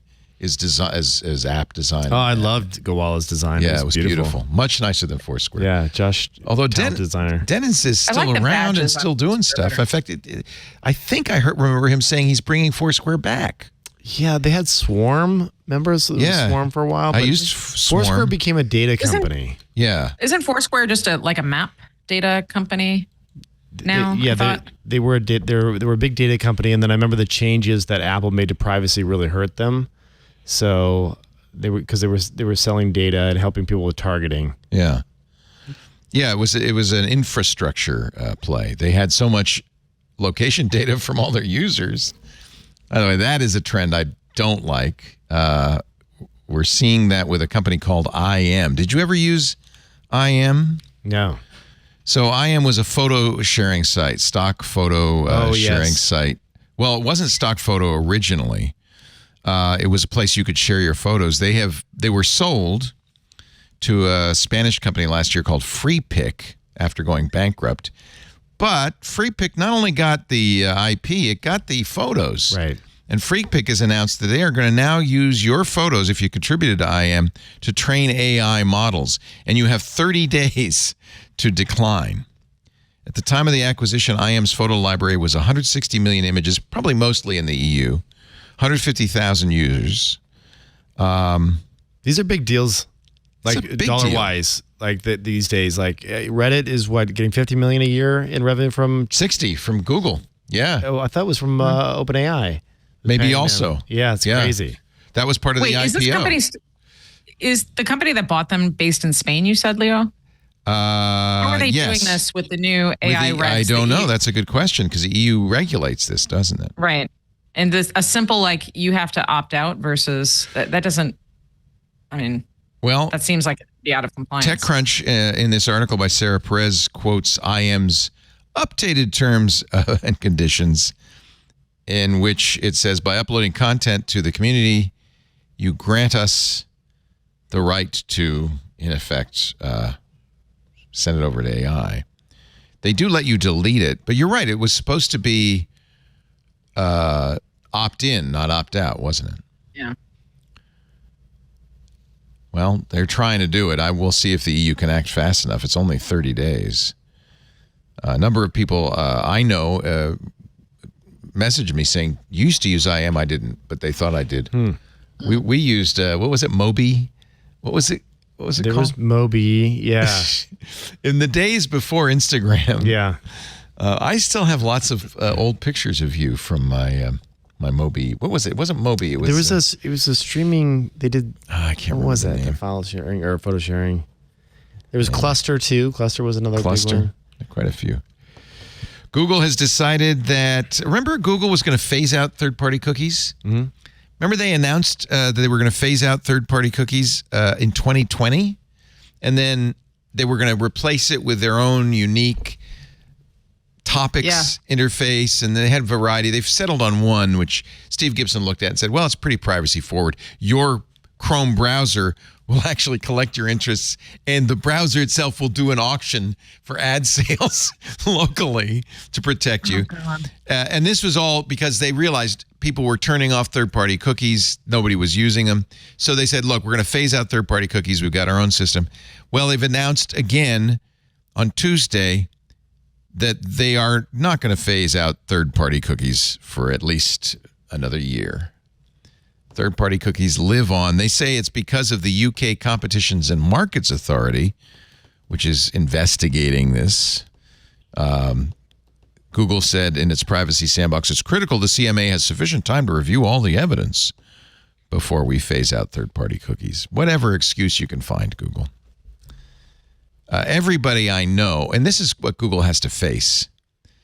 Google knows that last time I saw studies of this, that more than 50% of internet users are using ad blocking. And I bet you're kidding me. No, it's a huge number. That is huge number. Cory Doctorow calls it the largest consumer boycott in history. And I would bet that at more than 50% turn off third-party cookies, right? Block it in the browser settings. So Google's faced with this problem. Their business is ads, but people are blocking the ads. They need to find something that is acceptable to people. Meanwhile, at the same time, updating Chrome, which is, as sorry to say it, the dominant browser in the world, they're updating it to prevent ad blockers from running in Chrome with Manifest v3. Pay attention, I guess, is the word. Does Arc block by default? So Arc is a Chromium, like almost everything. Brave, Opera, Vivaldi, Microsoft's Edge, they're all Chromium derivatives. Chromium's the open source code for Google Chrome. But you don't have to use all of the Google stuff. You can de-Google it. And I don't know, but I'm guess almost everybody, certainly Brave, turns off those. Yeah, Brave is a fantastic ad blocker. Yeah. I use uBlock Origin. But by the way, I noticed it breaks your website. I couldn't subscribe. I got a blank subscription thing till I turned it off. But I said I use. Let's see. Will Arc switch to Manifest v3? That's a big question because that's the technology that will make it very hard to do uBlock Origin. In fact, there won't be uBlock Origin for Chrome browsers once that happens. Here's a thought. You're talking about desktop, right? Wouldn't Safari be the dominant browser if you include mobile? No. It's still Chrome? Because there's a lot of Android devices. There's more Android devices than there are iOS devices.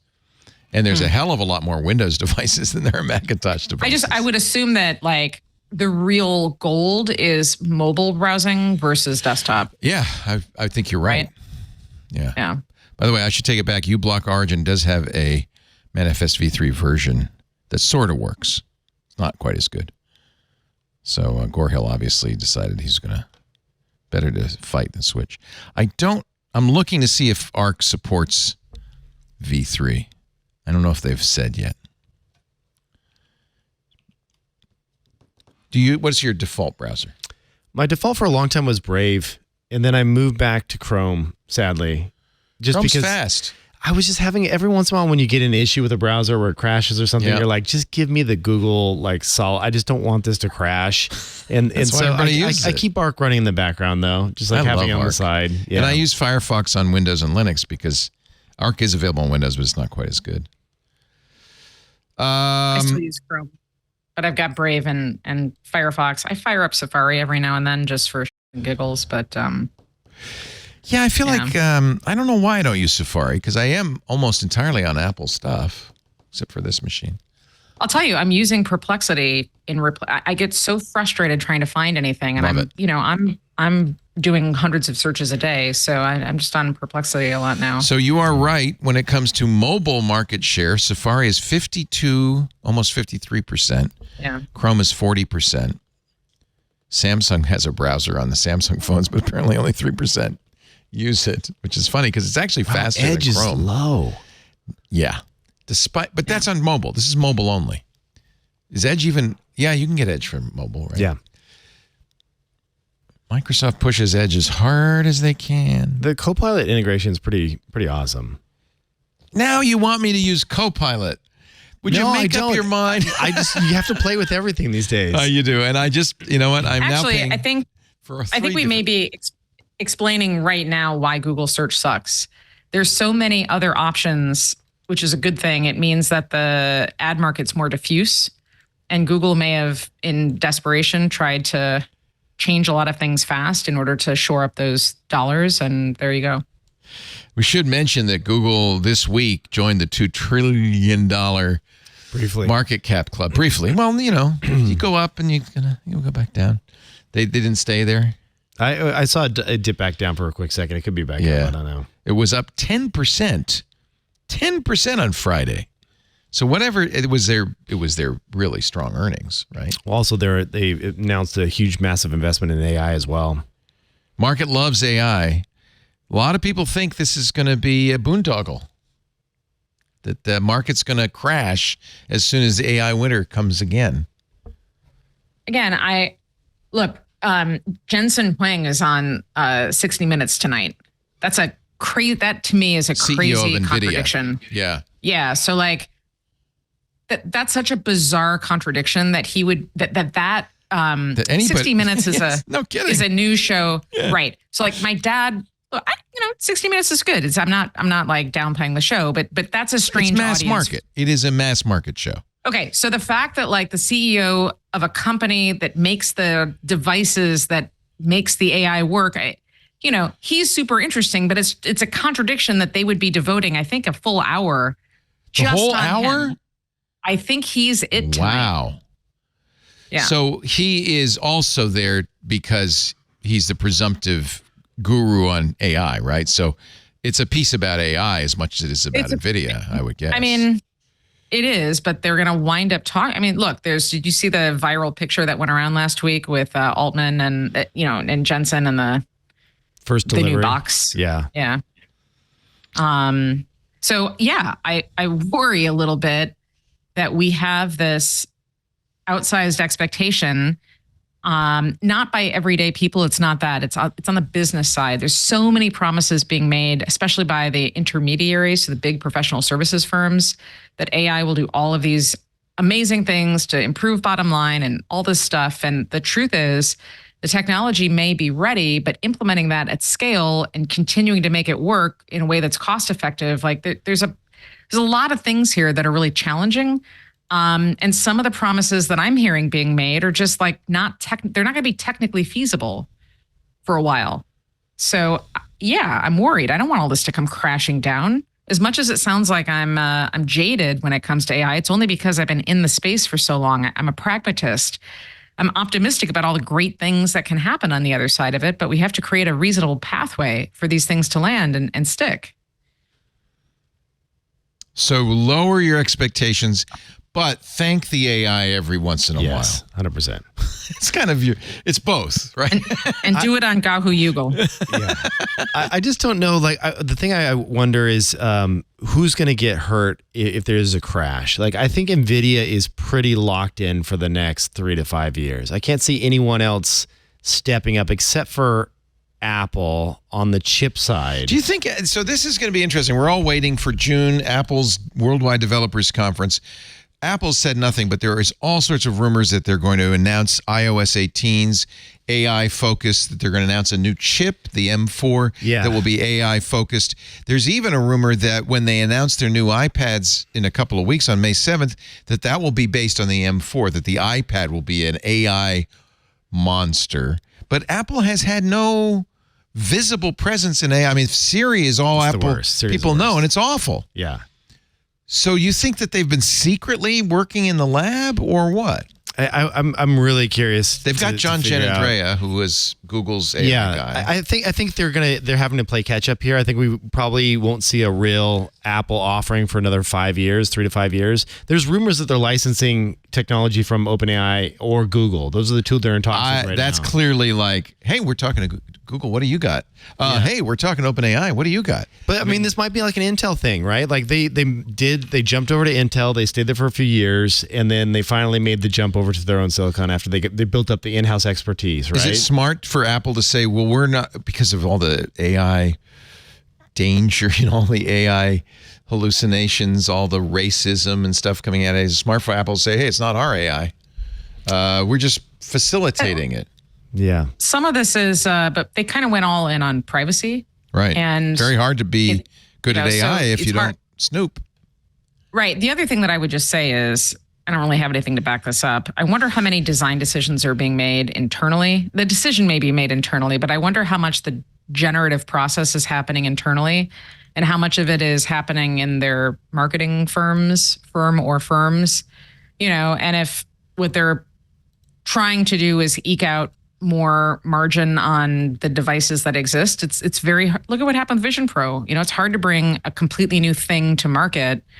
And it could be that when they were, AI is not a device that you make, and just wasn't important. Yeah, they're a product company, aren't they? They're not so much a software company. They're a physical product company. They've given up on the car. Vision Pro, okay. What do you think? I mean, I've been a hater of VR for a long time. I've never believed in it. Yeah. I think we're still another decade out from something that's actually of the right size, form factor, speed, cost, all of those things that you need for a consumer product to work. And it's still a very awkward experience. Like, it's still a single player, very strange thing to have on your head. Like, from a consumer point of view, it looks goofy, and it's like a Segway. Yeah, you don't want to be seen on a Segway. Yeah, everybody thought the Segway was going to change how we design cities. Exactly, but then they realized you look like a dork on it, and so it was relegated to mall cops. Right. I mean, if they can, I don't know what the 10-year horizon looks like on the technology. Virtual reality has a very specific set of use cases. Extended reality, though, has many more. So I don't know. The face computer stuff I think is interesting. I also love think it that you call like, it face computing.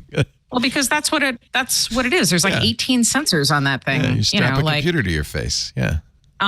So I think what happens probably before that. Look, we're in a Cambrian explosion of new devices over the next couple of years. Again, because there's a benefit to being able to collect more types of data and provide more real-time utility. Humane's AI pin, which I know has been put through the ringer, something that is something like that makes a little bit more sense to me than a face computer in the near term. Yeah. That doesn't mean that Apple won't have a product that people are wearing, 7-8 years from now. So they maybe had to release this so they could get in and get the research and do something in public, which is not their normal kind of mode. Well, I think they needed a new product. I mean, look, we built a model in 2018, a quantitative model showing that was probably the peak of smartphones. Not saying that people have stopped using them, but just the penetration of new devices in market was going to start declining, and that's exactly what happened, and it's holding. So that if that's one of your primary things, you got to figure out something else. So how many more tablets and phablets and whatever laptops are you going to make? You have to keep. Feels like they weren't paying attention. Meta with its, Meta Quest 3 is pretty amazing. I bought the Meta Quest Pro. I think though Meta demonstrated this is Mark Zuckerberg in his earnings call this week basically said we're going to lose money forever. Yeah. But can we talk about his necklace and tan? Well, he owns Hawaii. Of course he's going to look good. He kind of tanked the stock though, didn't he? By being a little too honest. You can be too honest in those. Yeah. But anyway, I think Apple wasn't paying attention. If they had looked over, they would have seen, even Meta's kind of given up on its multi-billion, $10 billion investment in VR goggles and is doing AI. Yeah. Does this hurt Apple that they spent so much money and time? No. No. They got enough money. It's a rounding error. It's a rounding error. That's right. They could care They less. have to do this stuff. They have to do this. It's same thing with a car. They had to do it. Yeah. So, all right, I'm going to take a break, and then I'm going to ask you about Intel. Because we're talking about winners. You got to talk about losers. All right. And there's a company that is no longer a $2 trillion company in the world. We got a great panel. Kevin Rose, Amy Webb. So nice to have you both. Kevin's new podcast is at kevinrose.com. It's not very old. I see it on the front page of Tech Meme, and it's really got some great stuff. Thank you. But what it is it's really Kevin and things he's interested in. Yeah, I'm just trying to find the stuff early. I've always enjoyed that, so I'm really getting out there and interviewing guests that are at the forefront of their fields and just truly trying to cover everything from biohacking to technology to AI to, you name it. Had a great interviews. Wow, you've already done 49 of them? Well, I rebooted 54. The show. So the Kevin Rose Show has been around for a long time. I stopped for about 2.5 years, and then I rebooted it. Yeah. So nice stuff. Are you doing video or just audio? Video. Yeah. The New York Times says video's hot. I heard that's coming. AI video. I'm actually not there. It's just, what happened? Okay, I got to ask you about Moonbirds. Sure. So I know you were a big believer in Web3 and in NFTs and in crypto. Are you done with that? I I'm still a believer in crypto. I'm still a believer in this idea that we need a decentralized money. I hold Bitcoin, I hold Ethereum, I hold Solana. I'm still, I don't think about cycles anymore. Those are something I'm holding, for decades to come. Diamond handsing it. NFTs, I would say that I got really excited about the technology. Nothing about the technology is broken. But it was definitely something where I was in it for mainly the love of the art and the idea of a token gated community. And it just got into a lot of speculation territory. And it turned into an environment that was challenging. It was challenging because people expected it to go up into the right forever. But didn't you benefit from that? In terms of what? Financially? No. So here's the deal. When you raise venture capital, you cannot just pay yourself whatever you want. They have the books. Rights. They see everything. Yeah. So we raised VC. If I really would have benefited from it, what we've done is sold these and kept it as a private company. But we sold it to Yoogle Labs. It was a great Bored 8 Yacht Club. Yeah, exactly. So they're in charge of the whole collection now. Yeah. And do you still have any birds? I have a few birds, yeah, for sure. I remember you were doing the DeFi show, which was great. Yeah, modern finance, yeah. Everything I learned about DeFi, decentralized finance, was from that show. It was great. It was how I learned what NFTs are and so forth. You had apes, didn't you? I had a couple apes. You had some valuable stuff to me. Yeah, I still have some valuable stuff for sure. Yeah. Do you feel like people who bought these thinking they were going to make money on these got kind of ripped off? Well, I think it's challenging because you don't have any control once you sell them. So, we sold them, they went out there, and then they immediately skyrocketed up to, sometimes hundreds of thousands of dollars for these things. Right. And it's like people buy in with different expectations. And how could you ever just expect something to go up into the right forever? Right. It's just ridiculous. And I think the biggest killer, though, is that a lot of folks in this space spent too much money. They didn't right size it to what they could afford to lose. Yeah. And so, I lost a lot of money in NFTs as well. But I always, in my head, when you sit down and you have a conversation with your partner or you're talking about with your friends in your investment strategy, you say, could lose it all. I could lose this all. Yeah. And if I do, I'm not going to be pissed. And I did lose a lot. Right. And I wasn't pissed because I right said a lot of people were over their skis and they spent too much money. Unfortunately, it's the less sophisticated people who got sucked in by this. The people who same people who bought Beanie Babies thinking they were going to make a lot of money on Beanie Babies, and then they get stuck holding Beanie Babies. I was watching a video about Beanie Babies, little mini documentary recently. That was a crazy, very similar. I bought them, but I gave them to my kid, and she tore them up, so we didn't get no benefit from them at all. They're still not worth anything. But there weren't TV ads every second about Beanie Babies. And that's the thing. I feel like there was the same hype cycle going on with NFTs, right? And that you would get rich on these things, and Bitcoin too. You would get rich. Yeah, on but there was a concerted marketing campaign all Beanie over. Babies did it. Yes. Yeah, Beanie Babies was just like. There's a great movie about Ty. I think it's Will Ferrell plays. Oh, really? The creator. And it's not Will Ferrell. It's the guy it's Zach Galifianakis. It's Zach Galifianakis. Is Will Ferrell in it, or am I just crazy? Anyway, it's mostly Zach Galifianakis.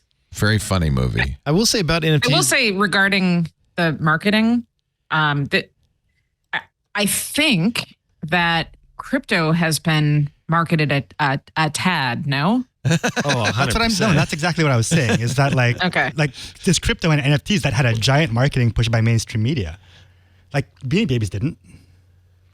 Yeah, Beanie Babies are marketed by Ty, the creators of Beanie Babies, and actually in the movie you find out it was a young woman who really knew what the web was. They created a very early website and was very smart about how you could sell these things. Yeah, there he is, Zach Galifianakis. It was pretty good. It kind of fell apart midway through, but the premise was good. Yeah. Also, Beanie Babies was a physical object you could actually hold and play with. Oh, but you don't play with it if you want to make money on it. You got to keep it in the case. Yeah, with the little sealed heart. Yeah. At least you can play with your Bitcoin. No, you can't. At least you can play with your Never mind. Hey, there's still a lot of great artists doing artwork in the NFT world. I didn't mind the idea of patronage, right? Yeah. But when you're doing that, you're not trying to make money. You're saying, I want to support this artist. Yeah, I want to buy this artist because I think they're a great artist. They're digital first. It can do those digital artworks can do things that physicals can't. Like there's a lot to love about that space. It's just, it can also be corrupted by people that just want to make a quick 10x, and that's challenging. You also can't it can be infinitely copyable though. That's your right click save as is your problem. Yeah, you don't own anything. It's just a digital. I was a little disappointed. Yiying Lu, who is a very talented artist and did the original art that Twitter stole basically for the fail whale. Fail whale. Yeah, and Twitter borrowed it, but she made money on it because we actually have one of her prints in our house. Awesome. I wanted to buy a print from her. She doesn't sell prints anymore. She sells NFTs. Of the fail whale. As always, there is a reasonable use case for this technology. Provenance, for example, if you're a luxury goods seller, it makes sense. It's like a digital blueprint of the thing, the investment that you're making. But, things move fast and everybody's expecting a quick return, a quick way to make a buck. And, most of the time, it just doesn't work that way. With any luck, what happened is people lost a little bit, enough to hurt, and learned a lesson. Yeah, I mean, every person that sold for a profit, there were a lot of people that sold and made a lot of money, but there's always someone on the other side of that equation. Yes, it's a zero-sum game. There were way more people. There were significantly more people that lost money than made money. A handful of people. Let's be, And you're not one of the handful of people that made money. You're saying. I sold a couple NFTs that did quite well. There was in the early days from some legitimate artists like the Tyler Hobbs. I sold one for over $1 million. Wow. There was a couple other NFTs that I sold that were. What are they worth today? Do you know? Probably $150K maybe a piece, something like that. They've lost value. They've lost value. You sold at the peak. A few of them because I was like, okay, this is insane. Why don't we take some money off the table? Let's get some. I have a bunch of these NFTs. Like, why not? You know. So it's called portfolio rebalancing. Like when something you say, I want NFTs to be 0.5% of my overall portfolio. But you're a sophisticated investor. That's really the truth of it. Yeah, you're much more sophisticated. That's where we kind of got a lot of people got screwed. Yeah. So it was challenging. I did not buy one single NFT, and my Bitcoins I've lost forever. Bitcoin, I think, is a very important thing to hold over the long term. Well, good. It's just a hedge against the dollar. The dollar. I have diamond passwords. Yeah, I can't get into my wallet.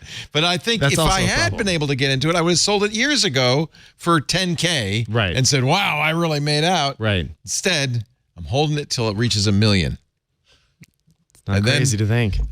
Do you know how to crack passwords on Dark Tipper? You know more about that than I do. Trick? Talk to your Lisp agent. Oh, yeah, maybe I could write a Lisp. Yeah. I do want to tell you about my favorite tool for keeping track of all my photos. Our show today brought to you by Mylio, Mylio. For a long time, there was this wonderful thing called Picasa. Remember Picasa? Then Google bought it. People spent days, weeks, months organizing their photo libraries, putting tags and captions in that beautiful Picasa album, right? Google bought it and they absorbed it into Google Photos and killed almost all of it. It was gone. I still want a way. What I want is all the benefits of Google Photos on my desktop, on my computer, where I can do it all locally, and that's Mylio Photos. I am in love with this thing. I have more than 210,000 photos in Mylio. Photos and videos. By the way, documents too. It does documents too. And it does OCR. If your photos and videos are scattered across different devices, different social networks, Facebook and Insta and Google Photos, you may have everything organized, but you still need a way to access photos across your devices without paying for cloud storage fees, without worrying about privacy. Mylio Photos is awesome. Now, you're going to see the prices here. That's for Mylio Photos Plus, but it is free for one device. So you can try this right now on your Mac, on your PC, on your iPhone, or your Android device. I would suggest using it on the computer with the biggest storage, because what it will do is it'll get all the photos. It'll even import Google Takeout.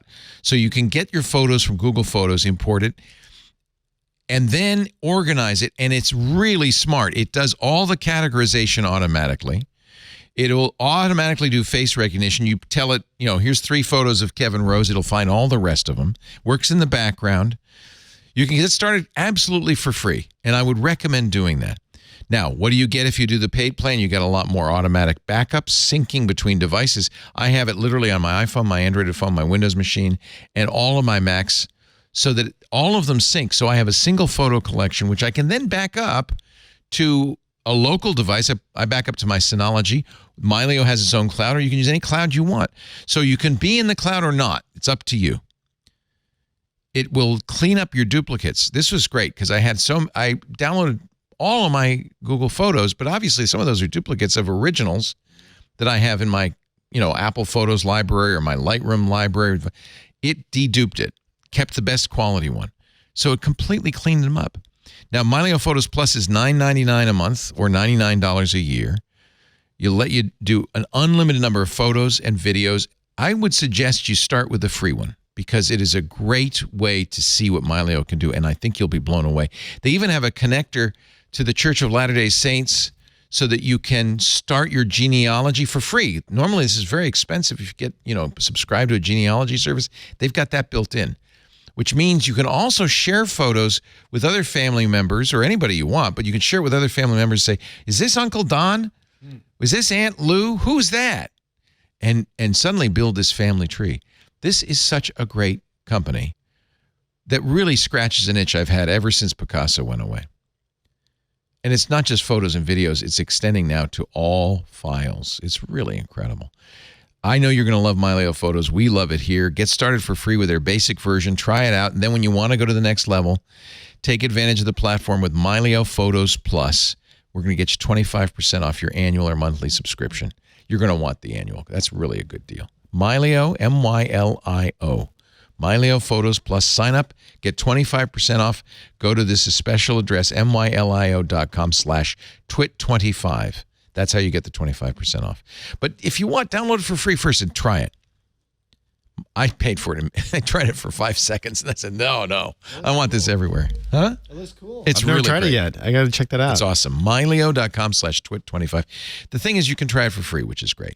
I saw that it was founded by the ex-Microsoft CTO on the website. Oh, I didn't even know that. Isn't that crazy?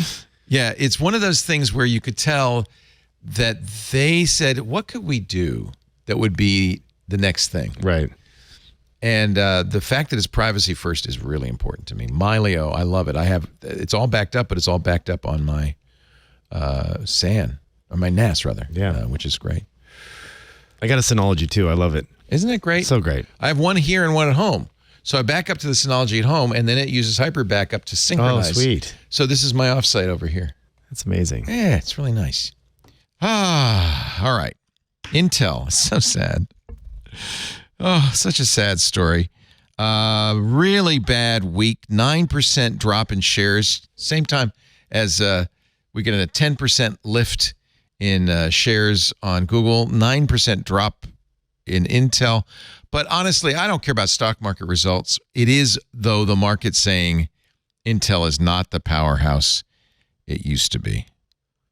Is it Jensen Huang and NVIDIA? Is it Qualcomm with its Snapdragon Elite? It's Qualcomm for sure. Oh, his mic is off. There we go. There we go. Back in. Qualcomm's making a big move. I mean, we just saw here 3 weeks ago that Microsoft said they're coming out with a new their new tablet that's coming out. AI PCs, yeah, the Surface Pro 10, is it? It's going to be their own custom chip that is going to be really interesting. They're moving off of Intel. Yep. It's supposed to compete directly with the Apple chips. Do you think it's really Apple envy, isn't it? It's interesting. With AI capabilities, thanks to Qualcomm. I don't know if Windows on ARM is ready. We talk about this a lot on Windows Weekly. Yeah. Is Microsoft? So this is the question: is Microsoft doing what Apple did and abandoning Intel? I think they have to move to ARM-based architecture. They have What to. What happened? Is x86 dead? It's just an old. I mean, how long is x8088 was the first x86, right? We're talking 19. Yeah, the original IBM PC. Something. 81. Yeah. Paul says that Intel's been trying to get out of x86 forever, AMD's success pushed them back into it. That and the failure of, remember Itanium, which was going to be the next thing, and it was such a flop.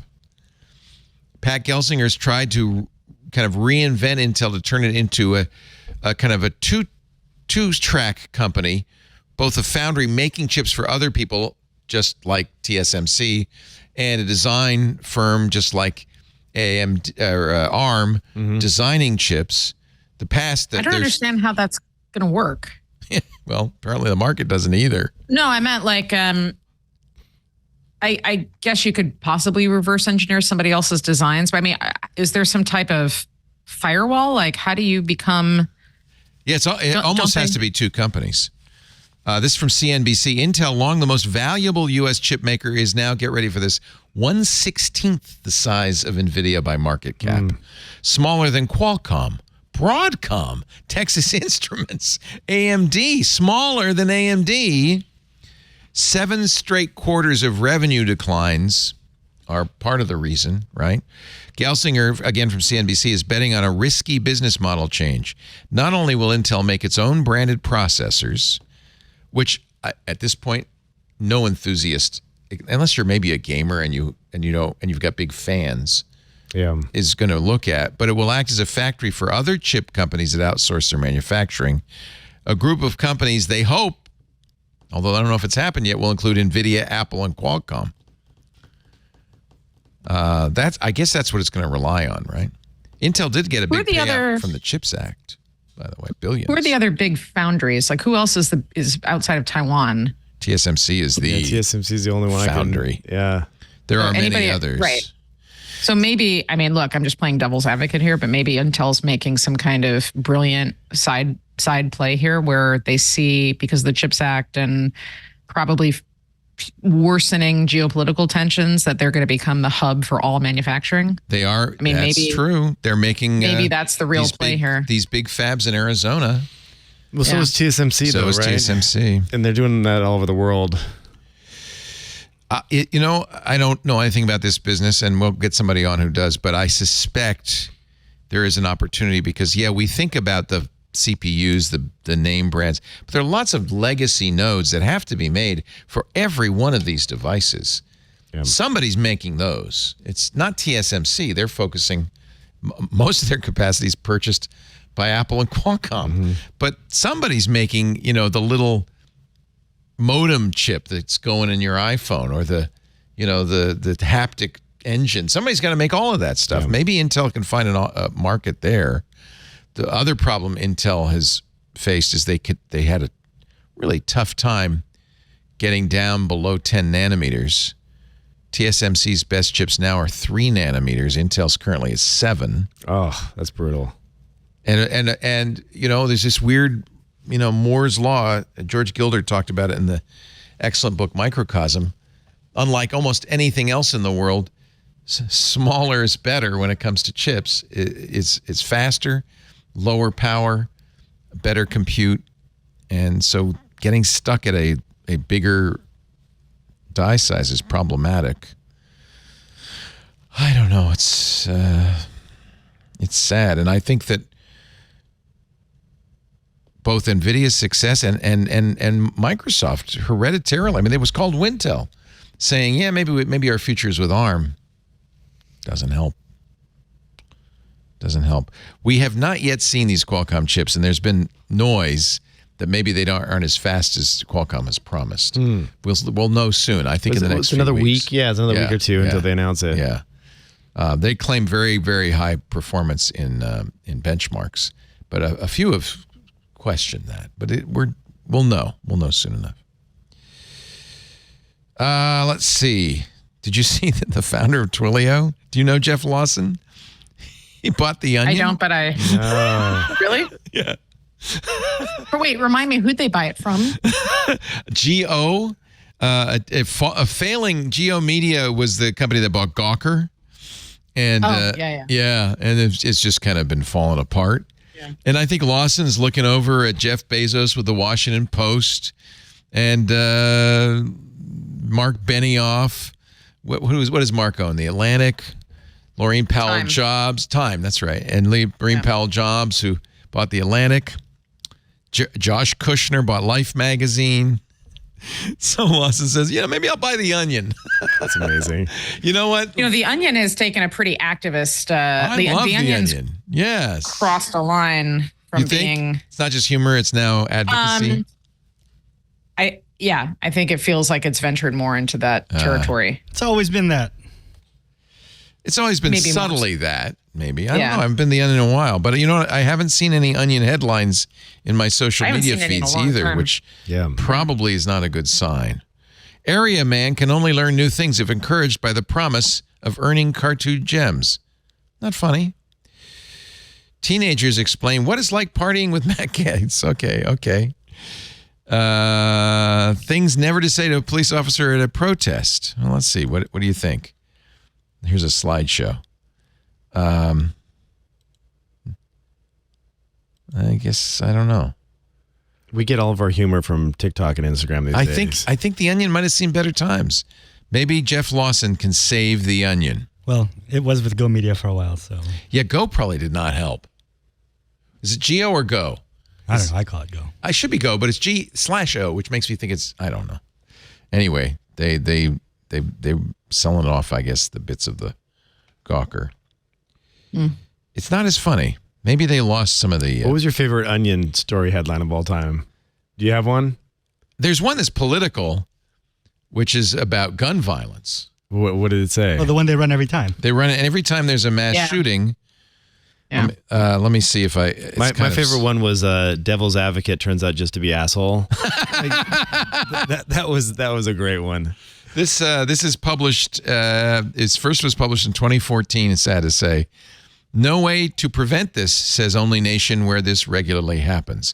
Probably not funny, but poignant. Not funny, haha funny. How about the Bic Razor one? Do you remember that? No. Oh, you got to search that. I'll search for it. Bic, R-A-Z-O-R, or is it R-A-S-O-R? Not that one. It's when they add blades, extra blades. F everything. Yeah. We're doing 5 blades. Yeah, read the first paragraph. This is so good. This is supposedly from the CEO and president of the Gillette company. Yes. Would someone tell me how this happened? We were the effing vanguard of shaving in this country. The Gillette Mach 3 was the razor to own, and the other guy came out with a 3-blade razor. Were we scared? Hell no. Because we hit back with a little thing called the Mach 3 Turbo. That's 3 blades and an aloe strip for moisture. But you know what happened next? Shut up. I'm telling you what happened. The bastards went to 4 blades. Now we're standing around with our peepees in our hands, selling 3 blades and a strip. Moisture or no, we're suddenly the chumps. Well, F it. We're going to 5 blades. This was in 2004. I love that. Is there anybody with 6 blades? You ever see The Onion when it was in print? Like it was in Madison, a print Wisconsin. Newspaper, yeah. It was, we used to get it in print Austin, because they had it. Yeah, it had little those kiosks in Austin. Yeah. I was in college when that was coming out, and they would drop off stacks at our college. Love it. We would just pick it up, yeah. Bring it back, Jeff. Save The Onion. It's good that there is something like this. I think maybe we don't want to laugh anymore. Maybe we're just tired of. No, satire. I think it's harder to be real hard now. It is hard. That's what I was going to say. I think that's the issue. It's really hard. Yeah. All right, one last break. We're going to take a little time out, come back with more with our great panel. Our show today brought to you by Thinkst Canary. This is so cool. It's a honeypot in a box that looks about like a USB external hard drive. The Thinkst Canary can be deployed in minutes, and it can impersonate anything. A fake internal SSH server, Windows IAS server, Apache. It could be a Linux box with a Christmas tree of lights turned on. It could be mine's a NAS. And by the way, not only do you have those devices spread around your network, but they can also spread Lure files, little files that look like PDFs or doc files or Excel spreadsheets with names like, you can make up the name, but I call it mine, employee info, social security numbers, whatever, it would be attractive to a bad guy. Now, they're lures. They're little tripwires. You just choose a profile for your Thinkst Canary. It could be a SCADA device if you want. You can change it all the time. And register it with the hosted console. Now you're going to get monitoring and notifications. And any way you want. Text, mail, email, It supports Slack, webhooks, syslog, of course. It has an API. You could write your own notifier if you want. Then you wait. This is the second level of defense, because you've got great perimeter defense, but when bad guys get in, companies don't know about it for months, typically at least 90 days before a company knows there's somebody inside the network. By then, it's too late, unless you have a Things Canary. Attackers who breach your network, or, evil maids, malicious insiders, make themselves known by accessing your Things Canary. They try to log in, and the minute they do, you get the alert that matters. There's someone in the network.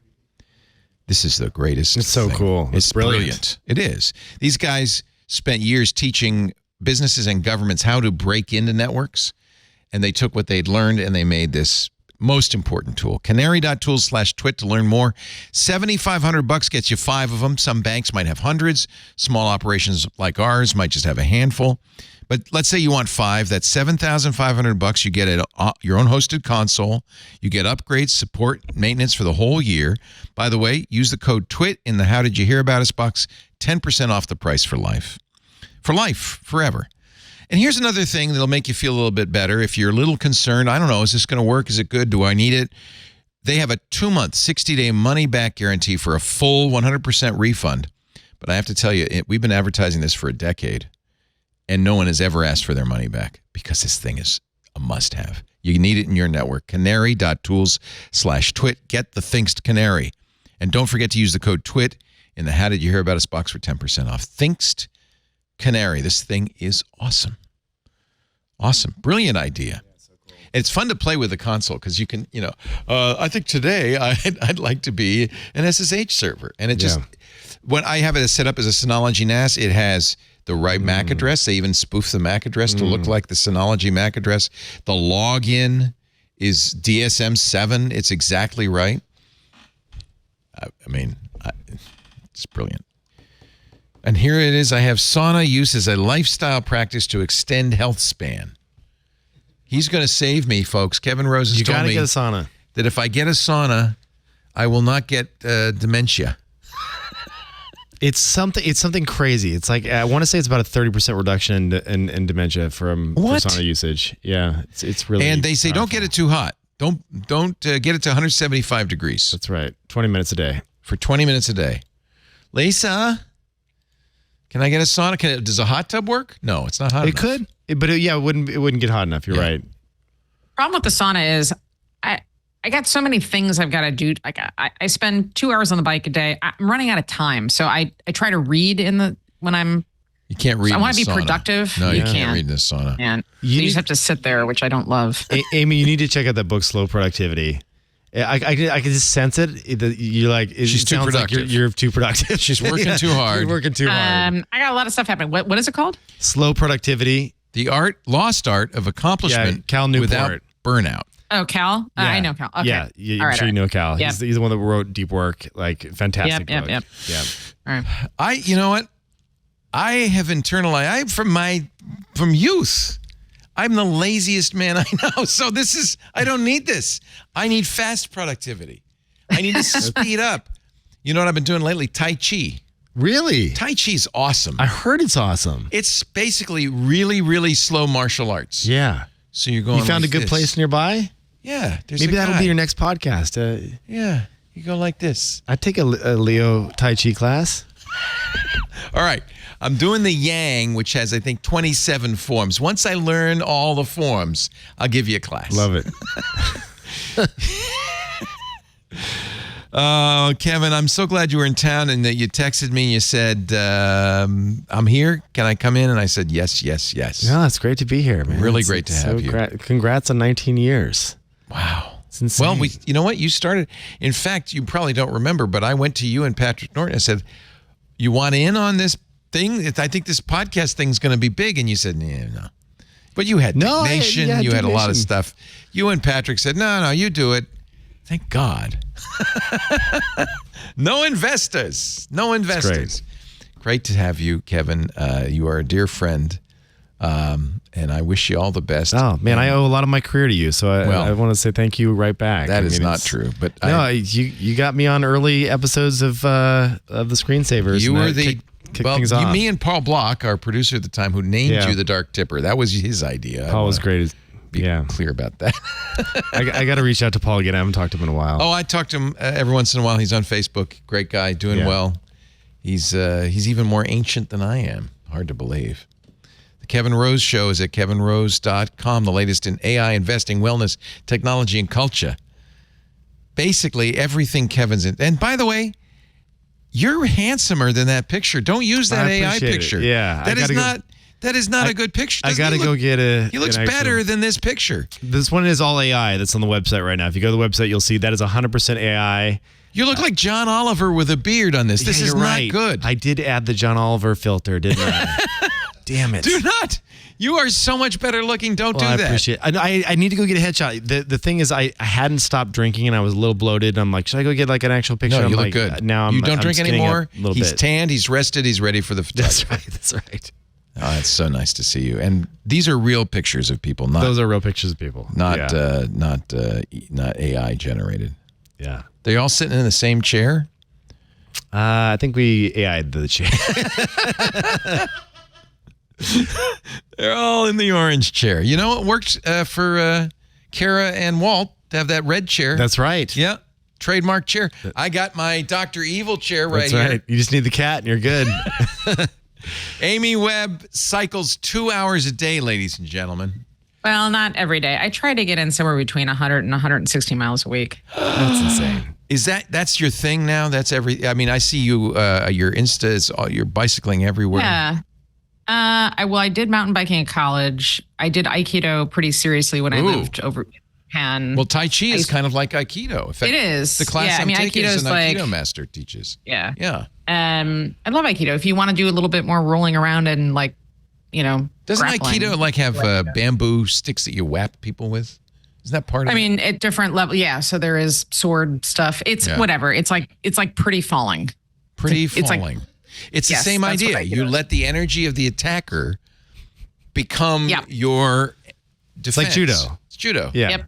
That does look like your chair. Look in the chat. That's exactly your chair. Yeah, I have a Dr. Evil chair. Yeah. I told you that. Anyhow, I got injured. Then I switched to Ashtanga yoga. Got injured again.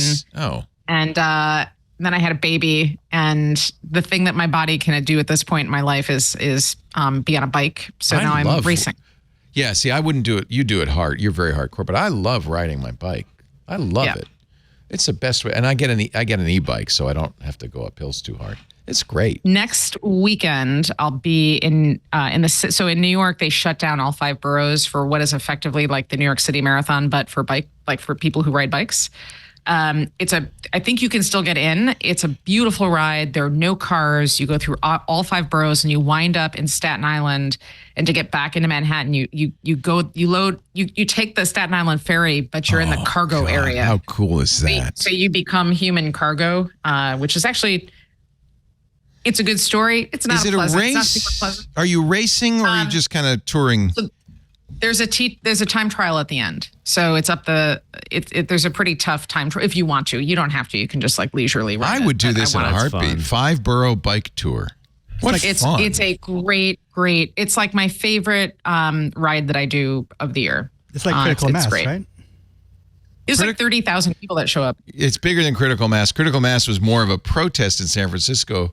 It was the first Fridays they would take over the city and everybody would ride around the city. They do that in a lot of cities. This is more official. They actually shut things down. No, their teams. And like I said, there's a time trial at the end if you want to compete. Are you in a team? I just recently joined one. Yeah. Do you want to give them a plug or you want to keep that a secret? I'm not sure if I'm going to stay. Okay. No mention when I feel. Yeah.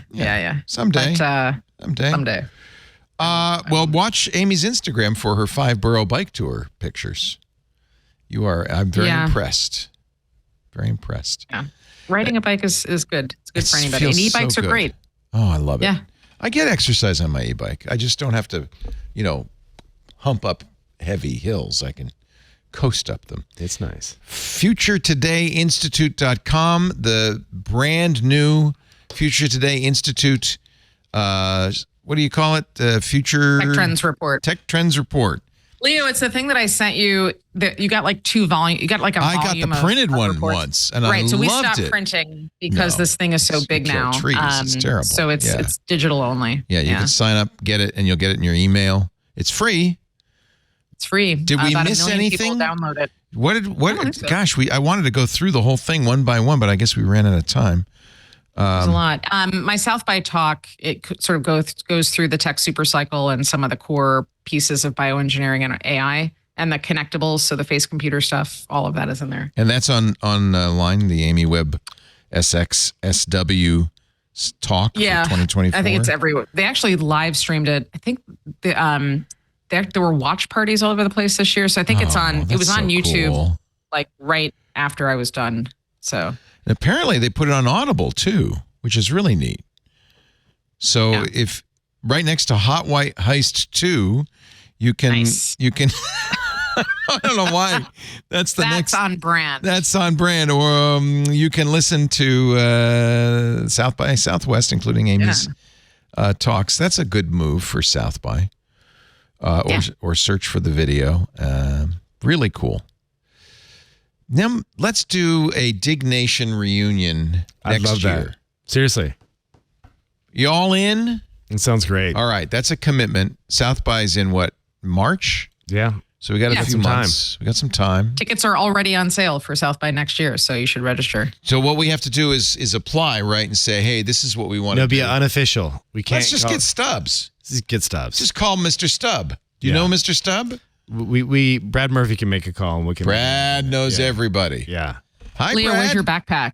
You got to get the backpack. I'm going to bring my Ustream backpack and my staff of broadcast excellence, and I shall not body surf.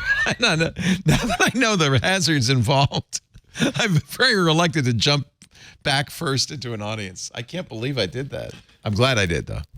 It was fun. My first time, too. I'd never body surfed before. Did you do it after me? Oh, yeah, I did after you. Right after me? Yeah. That's all. Was it fun? Oh, it was so much fun. So cool. Amy's latest is the Genesis machine, but the signals are talking. The Big Nine, they're all on Amazon or your favorite bookstore. It's so great to have you both. When are you going to write a book? Oh, that's a great question. It's a great question. I think the podcast medium is a good medium. I'm enjoying the podcast. I like talking. I don't like writing. Yeah, I remember when you were writing your book. I have had many books. You know, but your first one at Tech TV. Yeah, the Tech TV Almanac. Yeah, I remember that.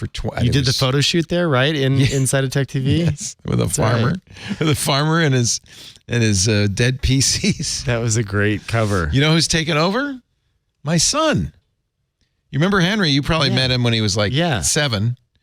He is now 30, and he is a TikTok chef, and his new cookbook comes out in, it was so funny because I remember when my book came out and we were watching Amazon to see, who the, number one was, and I was briefly number one probably in tech.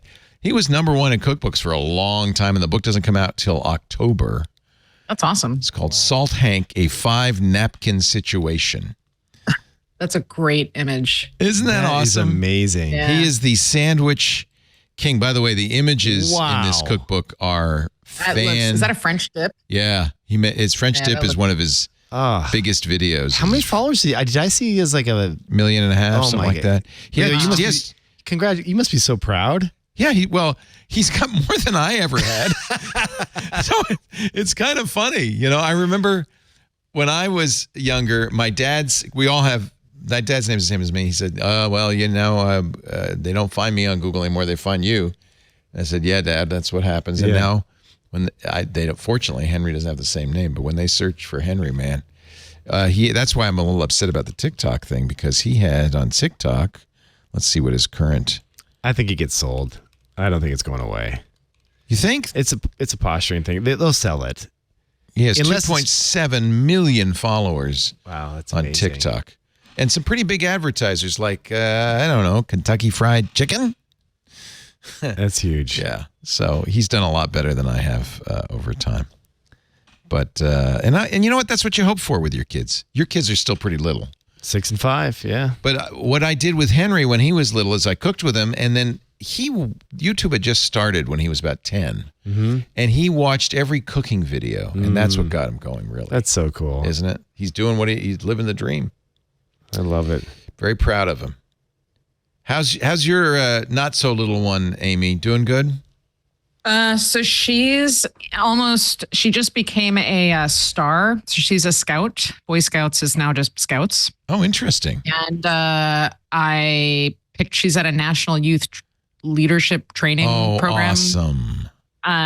Look, Scouts has obviously had a pretty horrific history. What I will say is this, Scouts, as we've come to know it over the past few years, has been, especially the troop she's in, it's all very focused on leadership and sort of being able to manage yourself. And that's great. It's all about. It's really great. I was an Eagle Scout, so I have awesome. history there. Yeah, Eagle Scout, ladies and gentlemen, that's as good as it gets. I didn't know that. So she's got Eagle on her sights, and so girls can be Eagles now. That's great. They can. Last weekend, we're in there's a boys troop and our troop. There was a 40-mile hike last weekend. Jeez. And this is a kid who a year ago was not super athletic in one day. And she was like, Mom, we're doing this 40-mile hike. Wow. And I was like, okay. So we both went, there were 150 kids, crack of dawn. And, she would never have wanted to do that, before all of this. So it's pretty great. That's so cool. And we didn't finish, but a lot of kids finished. But the fact that she was like, I want to challenge myself. Yeah. It was amazing. Cannot say enough good things. Yeah, that's great. There's still skills I lean back on, just like the knots and the things that I learned. I was just going to say, and so many knots you can tie. Yeah. Knots are great. Everyone should know knots. Are fantastic. Yeah. And can you start a fire with almost anything, anywhere? I could do a pretty good job. I don't know that I could do the full bow with like the kindling and I bet you could. The flint little spark thing I could do though, for sure. The technology has come a pretty long way. So there's all kinds of cool. In fact, I am now an assistant scoutmaster. I went through all the amazing the training. They don't call you great. a scout mistress; it's a scoutmaster. Scout lady. Scout lady. Yeah. Nice. I love you guys. I don't want to stop the show, but I realize it's late and you probably want to go to bed. So I will. Amy Webb, wonderful to have you. FutureTodayInstitute.com. So it's always a thrill to have you on. You're so smart. And it's just really, I always kind of wonder when I'm reading stories like the TikTok ban, what would Amy Webb say? So I'm glad we could get you on to talk about Thanks, it. Leo. Thank you, Amy. I really appreciate it. And of course, Kevin Rose, one of my oldest friends. It doesn't look at all like John Oliver in real life. So nice to see you. Wonderful to have you. KevinRose.com. Thanks to all of you for joining us. We do TWiT every Sunday, 2 to 5 or 6 p.m. Sunday afternoon. Depends on how much I like the people I'm talking to. You can watch it live, youtube.com/twit. Because you know what? We do have video. We do. It's the next big thing in podcasting.